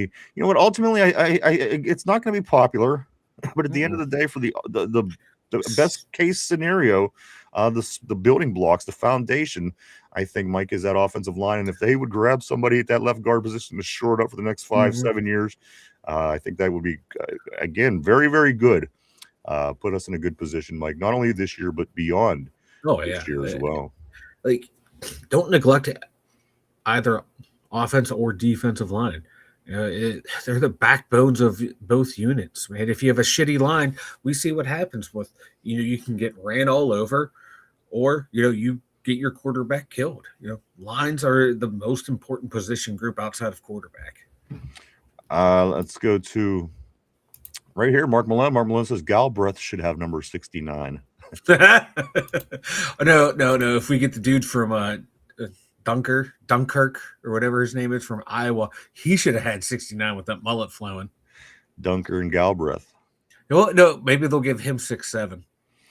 Tortilla says Omar Khan for president. So Tyrone says Panthers sign AJ Dillon. Steel Loyal says AJ Dillon going to take over the starting job there. Watch. John, I'm sorry, Aaron. There it is, Aaron Jade. Mike, there it is. Here we go. Steelers with the Rockets. I love it. Always great to see Aaron Jade on the terrible board. John Steeler Freak says this 1-year contracts are another low risk indicator the team gives to the fans for how serious it is about a season. Vegas says we have been cursed since that damn Black and Yellow song came out. Since it was released, we lost the Super Bowl and haven't been close to going back. It's black and gold. And you know what? He's supposed to be here sometime. Like, I know coming this summer, there's something. There's something big coming. I just seen the other day that Wiz Khalifa will be back in town for some big concert coming up. Let's go to Steel Loyal says Mark Malone thinks Carson Beck is a good quarterback. That tells you what you need to know about him and quarterbacks. It's what the paint that he huffs tells him. It's not him personally. It's the paint. The paint fumes are telling him. He's like, F trusting the process. I'm trusting the spray paint is what Mark Malone got going on over there in the Midwest. Dude says this. He says 2 duds last year. I'm cautiously optimistic this year with the new coaching staff and the free agency picks. I'm a glass half full kind of guy. You know what? I'm usually not, but I am this year. I think we're going to be okay. I do. I think we might surprise some people. Mark Malone, I think Peyton Wilson was a 3-comp pick. Was he? I don't recall. No, he was the Kenny Pickett. Okay. Compensation for Kenny Pickett. I'm going to scoop past some of these, Mike, and then I'm going to get some more topics, and then we are going to probably fast forward it up just a hair to kind of get more up to date here on the board, because we did get a lot of these. We got a lot of these right in the middle of this. Branch my guy. Depends on why we're if we can get over fast. So let me just bump this up a little bit.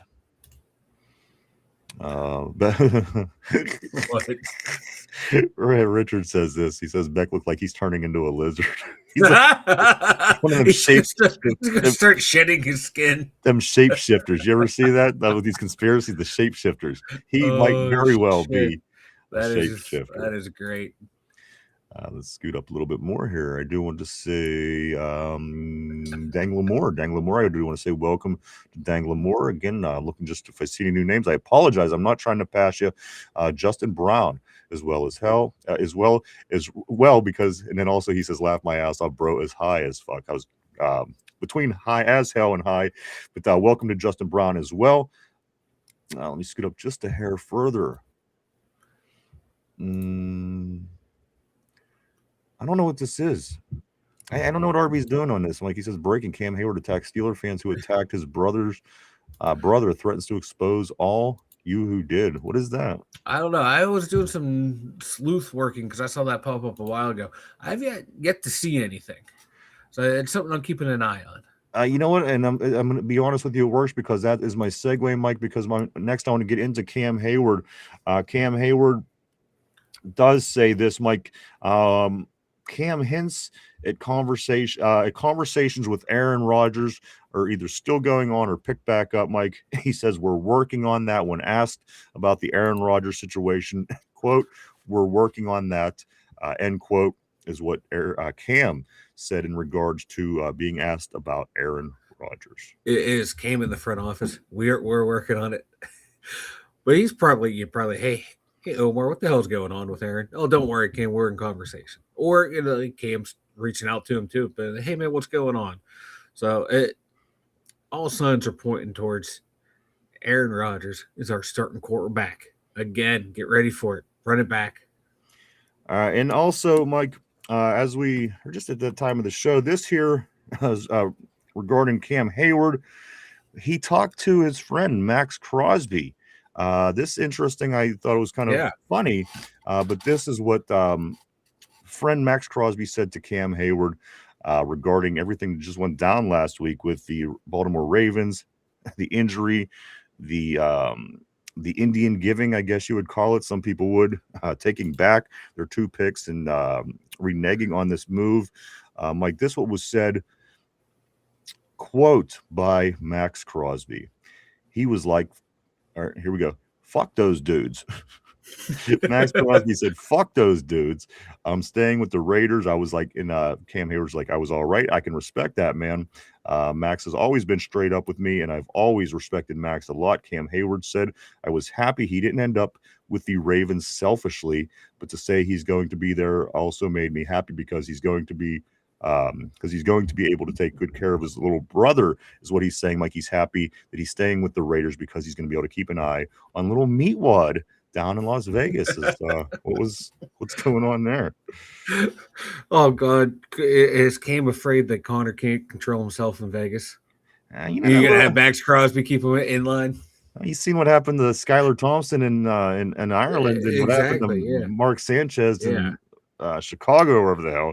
You can never be too safe. You can never be too safe. And that Max Crosby stuff is very interesting because in another interview, Max Crosby was saying, like, he's like, I get there, what the coach wouldn't talk to him for 2 days. He met the GM once, and he's like, the vibe was weird. I met with the doctor, the vibe was weird, and the next thing I know, I failed my physical. Yeah. He said the whole thing just didn't feel right.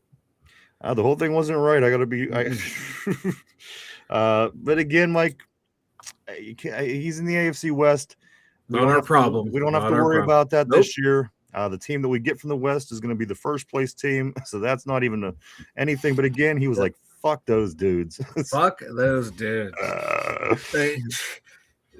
If that doesn't have Steeler energy written on him, yeah, right. I don't know what does. Let's go get him. Let's get back on the board here for some, Mike. Let's go to Mark Milano. Bella Danger. Where's she been? Wasn't she with Carson Beck? I don't know. You told me that when it was all going down, but I didn't think they were together. I could be wrong. I don't know. I don't know if she was dating him or someone else on the team. Well, they were showing his sister, and I think that confused people during the game. Okay. Because his sister was there, and he kept talking about her, but they kept showing Bella. I could be wrong. It might be his sister, but I that wasn't the way I took it.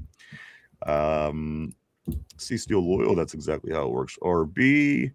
Let's scoot up a little bit here. More. Joe says Beck played the homeless guy in the movie Big Daddy with Adam Sandler, didn't he? Oh, fucking hell.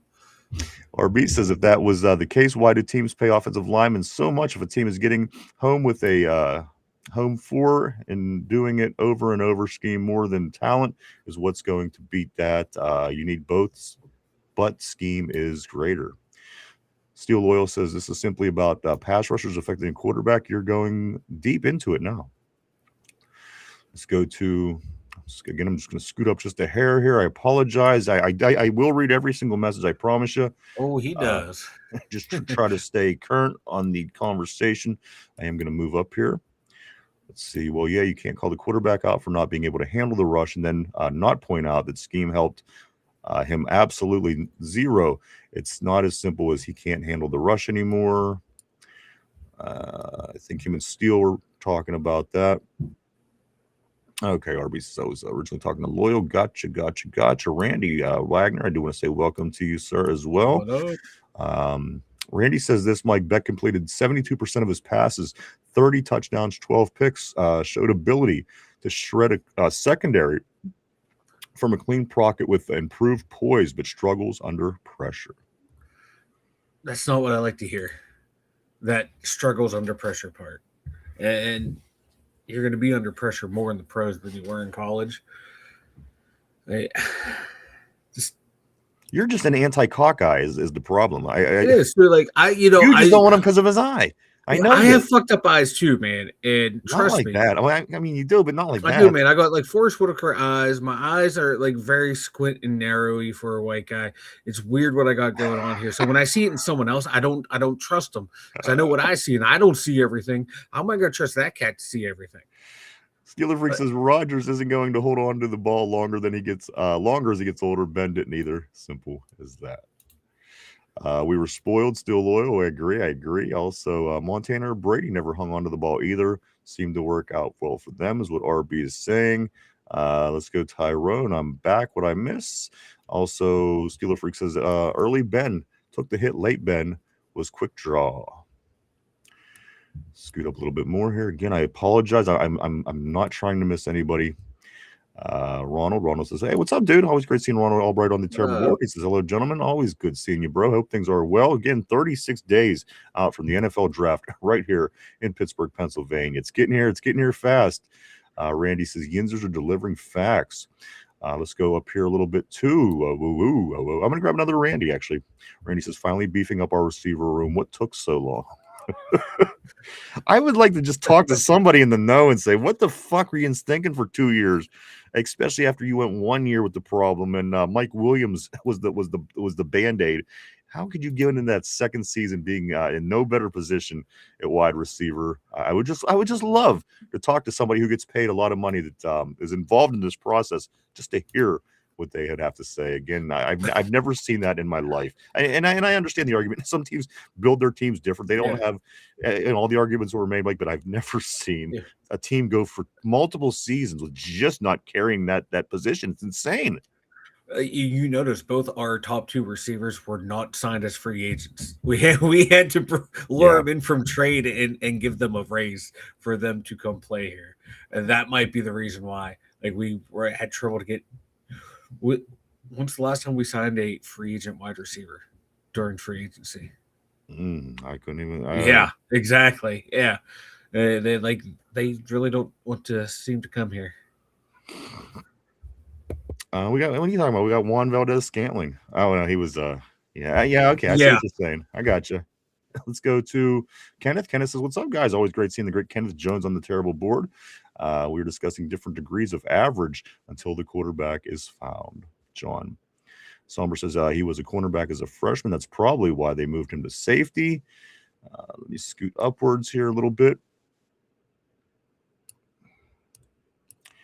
Yinzer Jones, the Steelers organization doesn't bite bullets. They reconstruct, not rebuild. It's true. I don't recall when the last rebuild would have been, but it seems like it adds weight. Steel Loyal says, ain't heard from any of the Steelers insiders. LOL. Kenneth says, Omar's cooking. Can't wait till the draft. Me too. I tell you what, could you imagine a little over a month from right now? Again, 36 days till the NFL draft. The day or two after the draft's officially over, it goes through the weekend. We come back that following week and we start talking about all the new toys, all the new things that we have. And if we're having the conversation that I hope that we're having, we addressed those, the holes that we need desperately, and we're all in a good mood, and we're all excited, and we start to put pieces together, and we get word on our quarterback. Guys, we might just be a month away from being ready for time to fast forward to get to football season, because once the draft's over, Mike, you basically have all your pieces in place. You still have to get in and find out who's going to be good enough, who's going to stick around, who's not going to. But at the end of the day, guys, just a little over a month from now, we're going to have a lot of answers, at least a partial part of the whole. There's still so much to see what the schemes are, what the offense is going to be, what the defense is going to be. But as far as personnel wise, Mike, just a little over a month. Again, 36 days. Let's call it 40 days by the time the draft is over. We get into that following week. So about 40 days from right now, As far as personnel goes, a lot of questions are going to be answered. Oh yeah. You start getting into, you have 90 guys, you have to start cutting them down. Again, as we do every year, who's going to be around, who's not going to be around. It's Yep. not as grueling of a process as it can be. You're basically just trying to maybe find a diamond in the rough if there's one out there, but you pretty much know who your team is going to be coming out of the gate. There's not many secrets, Oh yeah. especially in the NFL, Mike. You figure post draft, and then they're going to sign their undrafted rookie free agents. They already have in mind who their top 53 are going to be. Yeah, They probably even have like who their practice squad's going to be going in, or hoping that that's what's going to pan out. And you can tell who through camp they want to see succeed by how many reps they get in a game and how many times they're in doing a certain drill during practice. So the teams already have it in place who's going to be there normally. But new coaching staff, man, there might be some surprise cuts this year. I don't know who they could be, but the guys that were normally here, this would be the year to do it. This would be a year again. I mean, under a whole new coaching staff, Mike. Yeah. So they might just come in and not like a guy. That he might have stiff hips. He might have 2 left feet. Whatever the case may be, Yeah. somebody that may have been liked May under not the be last here. coaching staff might not be around. Yeah. So again, good point on that. Let's see. Ronald Albright says this: Mike Steele's shown a lot of interest in Denzel Boston. However, refusing to run the 40 at his pro day in the combine when 100% healthy is a huge red flag. Mike, not to skip over that comment, but I just kind of wanted to relate back to real quick. We were just talking about free agents. My last note on my page, as far as all my Steeler notes, Mike, what the hell happened to Beanie Bishop? This is what I got. Beanie Bishop suspended for the first 3 games of the season. Of course, playing with the Saints now. Tom Pelissero reports this. Beanie Bishop. Is there any leaked information? Is there any scoop? What the hell happened to Beanie Bishop, Mike? I heard the same thing that you did. I saw it pop up. So my first thought is, it's got to be a performance enhancing drug type situation. That was my assumption also. That's my assumption. I haven't seen anything, but that would make the most sense. Because if it was like something for a crime, you would have seen police reports, and then it would have to be adjudicated by the league. A suspension handed down. This an automatic 3 game. That's telling me there's some sort of illegal substance was used. Mike Tortilla, he's debating what you're saying. He says this. He says he got suspended because he said JPJ wasn't the GOAT. I think that might be the truth right there. And they're just going to hide it behind drug use. William Bailey, I do want to say what's up to William Bailey. Welcome back to the Terrible Board. He says, do we sign another free agent? Not as of today. Not that I know of. Mike, just double check me in case it happened in the nothing yet. I think the last move we made, William, was the Sebastian Joseph Day. I think that it would be the last move. Yeah, that was. Pardon me. Yeah, that was the last move. But Dill, welcome to see you back. Glad to see you back, William. Hope everything is well for you, sir. Let's go to right here. A couple comments. It's kind of just catching my eye at this point, Mike. It skipped. Where did it go? Where did it go? Let me go grab this one. Ronald says this, guys. I heard Pittsburgh is very interested in Arkansas quarterback Jalen Green. Also, tackle that for 1 second, Mike, just so I could find where I'm at on my board. Talon Green. I haven't heard anything about that one. That's I don't know. I don't think he's going to be that good of a pro quarterback. He wildly inaccurate, be a long-term project, and it would surprise me if the Steelers do take a quarterback in this draft. If the reports are true that they're high on Will Howard, I don't see them taking a quarterback at all, let alone one who's more of a project than Will Howard is. And I do want to say this. I am seeing RB, of course, from our staff. RB is saying substance abuse. That's all they said, which is again, that's what I assumed that it was at this point with that particular punishment. Let's scoot up a little bit right here to our Steel Loyal. It says, bring back Heinz Field. Heinz Field is still here. It just moved locations. Heinz came in. They swooped in and built Aliquippa, a brand new football stadium. And it is Heinz Field. It's literally officially Heinz Field. Aliquippa High School plays at Heinz Field. Let's go to Ragu. What's up, dude? What's up? Always great seeing Ragu 8804 on the board. All right, Ragu is saying this. Miracle Whip or mayonnaise? For me, it's mayonnaise 100% of the time. I don't know what that taste is in Miracle Whip that makes it taste different, but Hellman's mayonnaise that's my shit. Yeah, that is legit. Right And, there. That might be the smartest thing you've ever said on this show. And then also Duke is king. That Duke mayonnaise is okay, but again, I do prefer the Hellman's regular mayonnaise. Dude says they'll say no ketchup, but be okay with salsa. People just like to say salsa. Let's do scoot up here. The tush push in the back is crazy. Let me grab a couple more. Steel Loyal, that's a Steeler football. Who'll keep some packages in there. McCarthy's going to cut all three tight ends. He's going to cut all three tight ends, fullbacks, bullshit out. Yeah, maybe we're okay with what we have. Again, we had plenty of tight ends. We barely even used all of them last year, Mike. With all the tight ends, Muth wasn't getting his playing time, and maybe running with what we have might not be the worst idea. Steel Loyal says Wiz Khalifa is goated. He said, I don't give a fuck.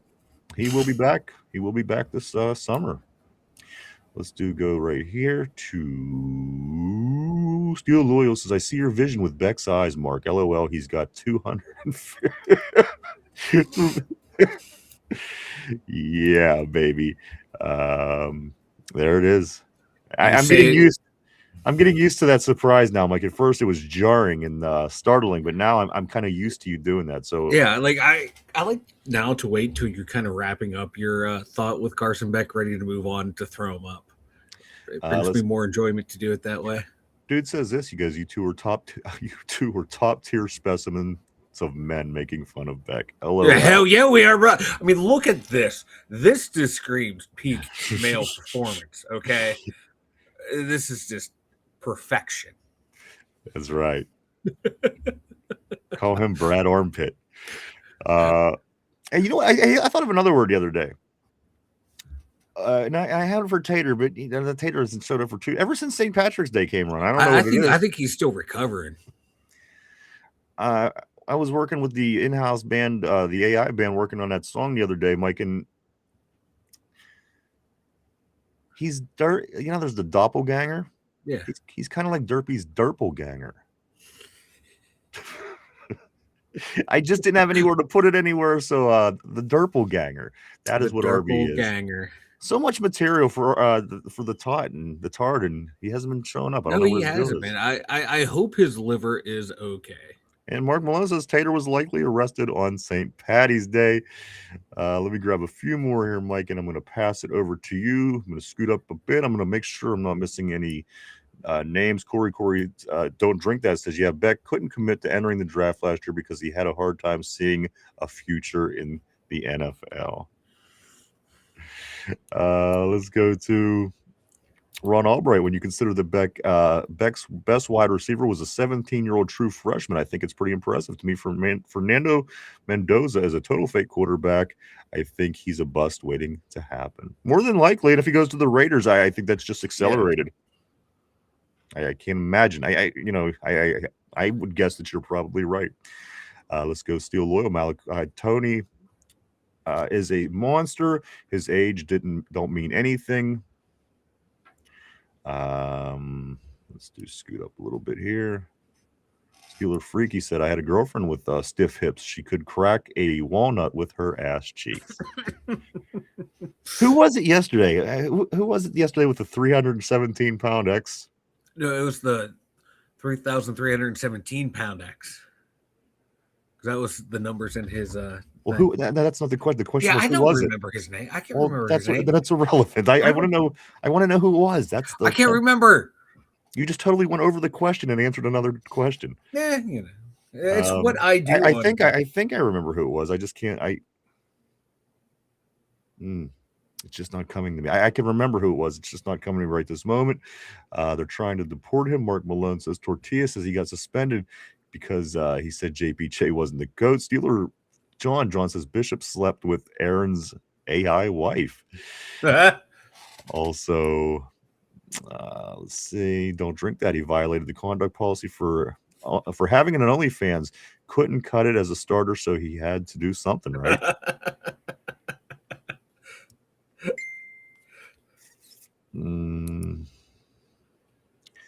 Yeah, that's what I'm getting to, RB. RB says substance abuse. That's all they said.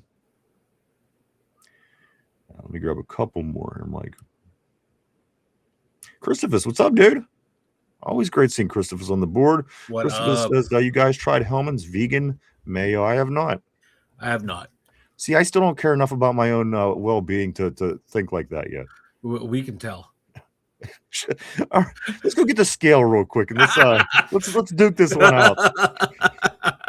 And then you know what I'm saying? I'm just saying I'm not saying that I wouldn't try it or I wouldn't like it. I'm just not at that point yet. I haven't had my first heart attack yet. I think I'll start getting serious. I haven't had my first heart attack yet. I think that's when I'll start getting serious about those kind of things. But again, I'll keep that in mind when it does happen. I tell you what, I've never had the vegan mayo, but for a while there when I was being a nut going to the gym all the time, the Impossible Burger was one of my favorite things to buy and eat. The plant-based hamburger. I don't know what it was. It tasted just like a burger, and it was made out of plants. It fucking blew my mind. Let's see. Let's go to Steeler Freak. He says all of Ryan's favorite foods can be bought with Snap program. He likes Spam. Hey, nothing wrong with little Spam. Nothing. Hey, man. That's some good eats right there. Tortilla says, Ryan said, there it is. And I thought Aaron Jade said, here we go. But all I saw was Carson Beck. There it is. Grabs your attention. You look and you see that face. You see that face. Yeah. Can you imagine looking at that face every day for the next 4 years? Can you imagine? Look, there it is. I'm telling you, that screams Russian left winger skating next to Sidney Crosby. That's what he looks like. Does not look like an NFL quarterback. It is freaking me out that he could be. He's playing the wrong sport. Couple more, Mike. Let's go to Jello Donut. Hey, what's up, Jello Donut? Always great seeing you back in the house. He says, big news, Heinz ketchup, the official ketchup of the NFL. That's we love it. We love our Heinz right here. You know that? In Western PA. Again, it never went away. It's just 25 minutes up the river. Let's see. JPJ, what? Laughed my ass off. Tyrone. Steel Loyal says, we said JPJ 3 times and Tyrone appeared. Still one of my favorite jokes. Speaking of biggins, I ate a gummy over the weekend and laughed my ass off at my 300-pound life highlights. I'm not gonna lie, I took a gummy after work today, and oh boy, was I soaring with the Eagles. Let's try Ronald. He says, I want to know where to find good street tacos. I will seek out Fernando Mendoza, but I want a pro quarterback, no bueno. I'm a vegan of Las Vegas. Viva vegan Las Vegas, maybe, I don't know. Let's go forward a little bit more to dude. All the chemicals in vegan processed food. See that's why I stick with the the terrible for you bad food, is because of all the bad stuff that's in the good food. If you're gonna eat stuff with bad stuff, you might as well eat the bad food. I like GMOs. I like high fructose. All that shit that they don't want you to have, I like it all. I had no problem with food. Now they want to charge you $10 for a burger. And you know what else is weird? Kind of off topic, but with burgers being $10, and I understand Western PA is a little bit behind the rest of the world. California's always been expensive. Bigger cities, New York, Chicago, LA, always more expensive. But $10 burgers, and then these rumors, Mike, about from the Epstein files, from like body parts being in fucking McDonald's and shit. How this is a real thing. It's in the files. So if you believe the files or whatever, they've been putting human. There's 2% human or some shit in McDonald's burgers. And in my opinion, burgers $10 that have human in them, that can't be good for business. Soylent Green. It's made of people. So there you go. But I'm just saying, I can't imagine how that could be good for business.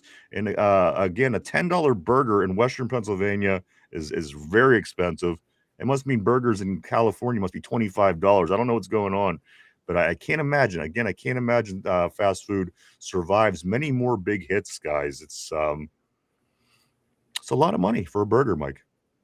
Oh my God, that is a lot of money. Don't drink that. Says you are what you eat. Couple more here. Couple more. I like this one. From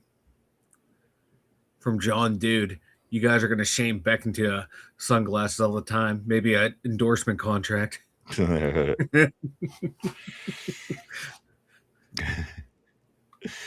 I wish. One can only wish with the sunglasses for that guy. Mark Malone says, dude, lack of absorbable amino acids is the biggest problem. I'm going to do one more and I'm going to pass it over to you, Mike. I don't want Beck, good productive college quarterback, but not a great pro prospect. Of course, I could be wrong in my honest opinion. I like Aller. Vegas says Gordon Ramsay has a $50 burger. It is spot. Yeah, come on. That's crazy. Mm-mm. Mark Malone, crap, a pound of 80-20 chuck beef is damn near. That's what I'm saying. Mike, you know what I'm also saying? Why don't you? Oh, hold on, right here. What John also says this: Beck's quarterback report states he has dead eye attitude. But which eye? And Uh, which receiver is he looking at? Probably sees four guys out there. He's trying to throw the ball to one of them. I think it's probably the eye that's on his middle of his cheek. That's the one that seems like it has the. It's kind of like my little squinty eye is the best eye. I get that. Mike, why don't you go and tell everybody about the website? The2dumyinzers.com. Check it out, everyone. You know, it's over there. We got mine and Ryan's, all of our social media or emails over there. If you any comments, questions, anything like that, don't be afraid to shoot them over. Be sure to follow our social media links. Remember, over here at the website now, we got stuff from me, we got stuff from Chop, we got some stuff from RB. Every Monday, Mock Draft Monday. I know that's Steeler Freak's favorite because this is his favorite time of the year. So check it out at the2dumyinzers.com. A lot of cool things, guys. Go check it out. Mike, about a month ago, basically went in and redid the whole website. I think it looks great now. Again, his mock drafts on Monday, the articles from the guys, Chop and RB, a lot of good stuff over at the website. Go check it out, everybody. www.the2dumyinzers.com. That's www.the2dumyinzers.com. I want to also, Mike, there's been a couple situations over the past month or so where people was having trouble with the email, or I'm sorry, with the email address. Mm-hmm. And I think it's because we spelled out 2. Is that the difference? There's in the email and everything else, everything actually has the number 2, but the email actually has the word 2 spelled out. Yeah, because I made the email before we named the show. Okay, that's that's why. Yeah. But the point being is there's been multiple times over the past month that people tried to get a hold of us and they said the email just doesn't work. And I think what's happening is they're assuming that it's the number 2. Yeah. So just keep that in mind. Maybe we'll have to run something through the course of the show on a banner or something for a while. But at the end of the day, that's what it looks like. Mike did put the email address right at the top of the board there, guys. 2dumyinzers@gmail. It's a TWO. And I think maybe people get confused as well because the website is the 2dumyinzers. So just double check that if you were going to send anything via email, guys. We do apologize for the confusion, but I'm thinking that's probably what it is, just because of that little change. The email address is 2twodumyinzers@gmail. So just double check that, guys. I'm thinking that is the problem. So if we have any more problems, continue to with the feedback. We appreciate it greatly. Thank you so much. We'll work on that to get that back to where it needs to be. Mike, it's time to get into some trivia. Today's trivia is going to have something to do with somebody that, well, let's just say the newest member of the Pittsburgh Steelers. The newest member of the Pittsburgh Steelers. Put on your thinking cap. Everybody at home, do the same. Here we go. This is the question of the day. Let's check it out. Sebastian Joseph Day, his jersey number is 69. Who was the last Steeler to wear the number 69 in a regular season game? Our newest addition, guys, defensive lineman Sebastian Joseph Day chose number 69 as his jersey number. Who was the last Steeler to wear number 69 in a regular season game? Take a minute to think that over, guys. We're live 5 days a week right here, Monday through Friday, 11:30 a.m. to 2:30 p.m. every day right here on the tube. On the tube. Right out the cut, Ty is saying Kevin Dotson. Kevin Dotson is his pick. Again, the question of the day is this. Sebastian Joseph Day chose number 69 with the Steelers. Who was the last Steeler to wear number 69 in a regular season game? Kevin Dotson. Steel Oil says Kevin Dotson's the last one I remember. Short arms, John. Tortilla. Rashard Mendenhall. He's been the answer to every question over the past week, I think, for Tortilla. One day, Tortilla will be right. One day you'll be right. Let's see, Mark Malone. He says, Christophus, we all see what food did to Becky. Yeah, I don't know if I want any of that Florida food. Let's go. Richard says Vanilla Thunder. Vanilla Thunder. It's true. He did wear number 69. But Christophus did say this, just it was with the last one that I mentioned refers to. Christophus says, here in Miami Beach, we have awesome food, vegan, plant-based, or conventional. I imagine that you do. I would love to be in South Florida. But Mike, I went to bed. It was 70 degrees. I woke up. There was 4 inches of snow. Yeah. It's truly incredible what's going on with this weather. I almost put my ice scraper away. I'm glad I did not, because I got in my car the other day and it was frozen solid. I was like, this is some bullshit. I'm gonna find that fucking groundhog and punt him. Tortilla says Beck is going to be in Fortnite. Steel Loyal says nothing beats burger. Nothing beats a good homemade smash burger. I think Mike is trying to get us back up. There we go. Christophus has Levon Kirkland. Levon Kirkland is Christophus's guest. Again, guys, throw your guesses up there if you know it. If you don't know it, just throw a guess up. Let's see if we can get it. Question one more time. Question of the day about the newest Pittsburgh Steeler. The newest Pittsburgh Steeler, Mike. Sebastian Joseph Day picks number 69 as his number for the Steelers. Who was the last Steeler to wear number 69 in a regular season game for the Steelers, guys? Is the question today. We'll give you just another second. Vegas says 4 inches of snow. Who are you, Tony Montana? Guys, Scarface. Throw it up there if you guys think you got it. We'll just give you another few seconds. Question of the day. Who was the last Steeler to wear number 69 in a game? Nice. Cody, what's up, brother, man? It's all good. He says, damn, missed the whole pod. Shake my head.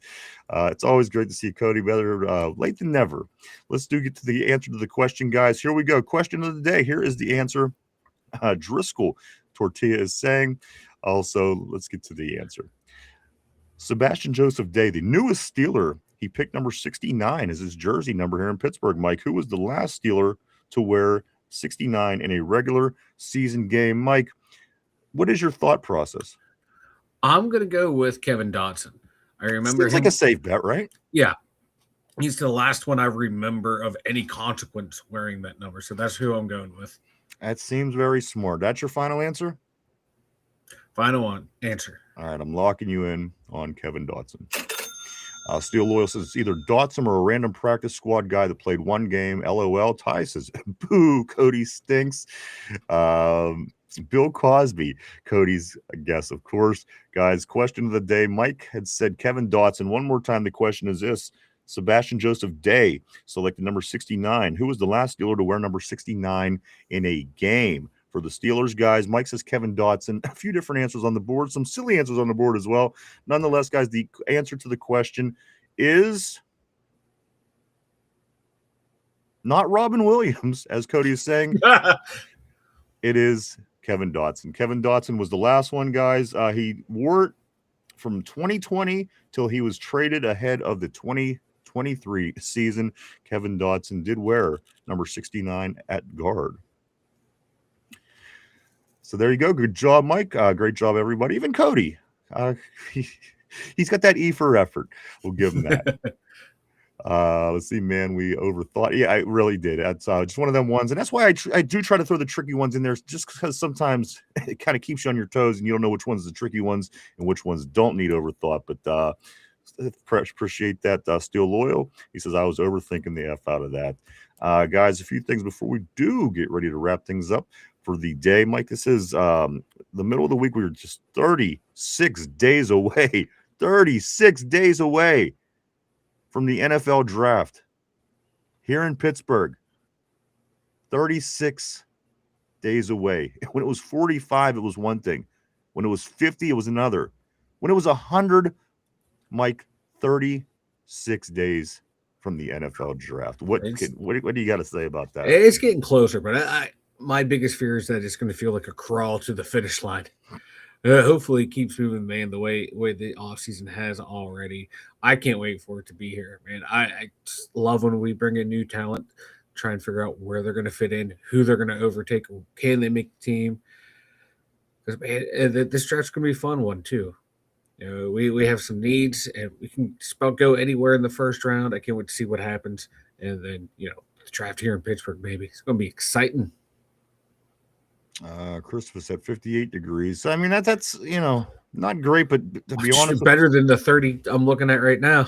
But yeah, like I said, just 2 days ago it was 70, and it's supposed to be 69, I think, tomorrow, but it dropped, and then it's going to go up, and then it's going to drop, and just get all sick and nasty. A couple things, Mike, before we do get ready to wrap things up. The Pirates back at it today. They have a 6-5 start against the Tigers. Pirates are 16-9 with just 6 games left in the in the spring training. Like, they will be kicking off against the Mets in about another week or so. Penguins also back in action. They're down in Carolina. That's a 7:00 start. The Penguins bring in their 34-18-15 records with only 15 games.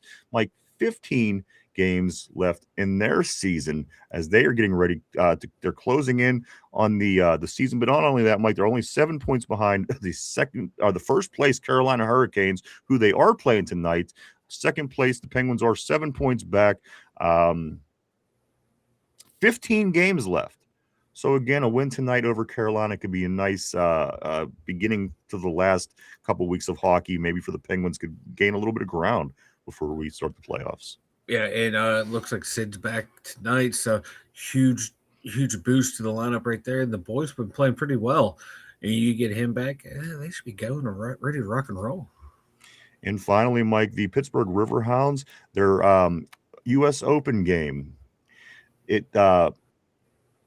U.S. Open Cup first round match was postponed. Remember I said they had a game yesterday between them and Steel City, postponed due to wintry conditions. So we'll keep our ear on that. What's going on with the Hounds? Is hopefully they could get into have another successful season as well, Mike. We could do a 4-legger. If all 4 of our teams could make us happy this year, that would be just fine with me. That'd be awesome too, because if all 4 make it out of the first round, you're shaving not only your head, your beard, but your eyebrows. And I'm putting it on your hair, on top of your head. If all 4 teams have to do it. But everything is a different layer. If the Penguins do it, I'll shave my head. If the Pirates win a playoff round, I shave my beard. If the Steelers do it, I'll shave my eyebrows. And if the Riverhounds do it to make the quadrecta, Mike, I am shaving my pubes. And all 4 are getting glued to the top of Mike's head right here on the show. That's the deal. If it goes down and all 4 teams get out of the first round, and luckily it played out too. I was able to squeeze the pubes part in there because he's talking to his child, and he may not know that. And again, the pubes may be a big surprise when it happens. But yes, if all 4 teams do win, all the hair is coming off, and it's all getting glued right on top of that head, right there. I can't wait just as much as the next guy. I caught that one. I caught the one that you tried to sneak in there. You little. I can't say the word I want to say, but no, good try. A for effort, man. I respect the hustle. Super gluing it all right on top of his head. Steel Loyal says Ronald. Let's see that the guy's finishing up there. Let me see. Randy says this. Where is your post going to be? You know what? It's looking like Gold Lot 2. As of right now, As of right now, we'll certainly make it more. We'll get more information out as we get closer, guys. 36 days away, but as of right now, from what I'm understanding, it's going to be Gold Lot 2, but that could change, and I will certainly let you know. But as of right now, Gold Lot 2 be the location. So we'll certainly, again, keep you more updated as time comes. Christopher says my Florida Panthers win championships, and we don't, bro. You know what? That Florida Panthers team, and I listen, I respect them, but Mike, it all started with us. If it wasn't for the Penguins losing, what was it, 3 games at the end of the year to be eliminated from the playoffs and allow the Panthers to get in, which was the first year that the Panthers won the cup, and the Panthers haven't lost yet. They've been winning and winning ever since. So they should be thanking us. They should be on their hands and knees thanking the Penguins, Mike, again. Exactly. And every year that they did, the Penguins did not qualify for the playoffs. So it was easily the Penguins' fault, and they should maybe get their names on the cup as well. I think so. An honorary row. Let's go. Yes, Randy, absolutely. And again, we will keep you updated if that does change. Any more details as of right now, Gold Lot 2. I do want to say a few things, guys. This is there's going to be a lot of it. As a matter of fact, out of the draft, if you get thirsty, stop at Giant Eagle and get yourself either a 6-pack or 12-pack of Duquesne Pilsner, guys. It's now available at the Eagle, and also wherever cases are sold as well, guys. You can stop and get yourself some Duquesne Pilsner. The guys over there, Mike, always do good by us with promotion, and we couldn't thank them enough. So we in turn just try to spread the news. Maybe if you're not a drinker, stop over, check out their social media, hit the follow button, show them a little bit of love. It all helps out, guys. Again, Duquesne Pilsner, which we always have on tap right here in the studio for special occasions, games, things of that nature. Mike, love it. Delicious beer. Duquesne Pilsner, made right here in Pittsburgh. And as it says on the can, grab a Duke. Grab a Duke. Let's see. Christopher says, when was the last time the Penguins beat my Panthers? I don't know. It's probably been a while. I don't know. I don't want to talk about it. But again, kudos to them. I'm happy for them. When they're in it, I usually root for them. Just because I just do. I don't know why. But I always against Edmonton the 2 years in a row. I wanted Florida to win both of them.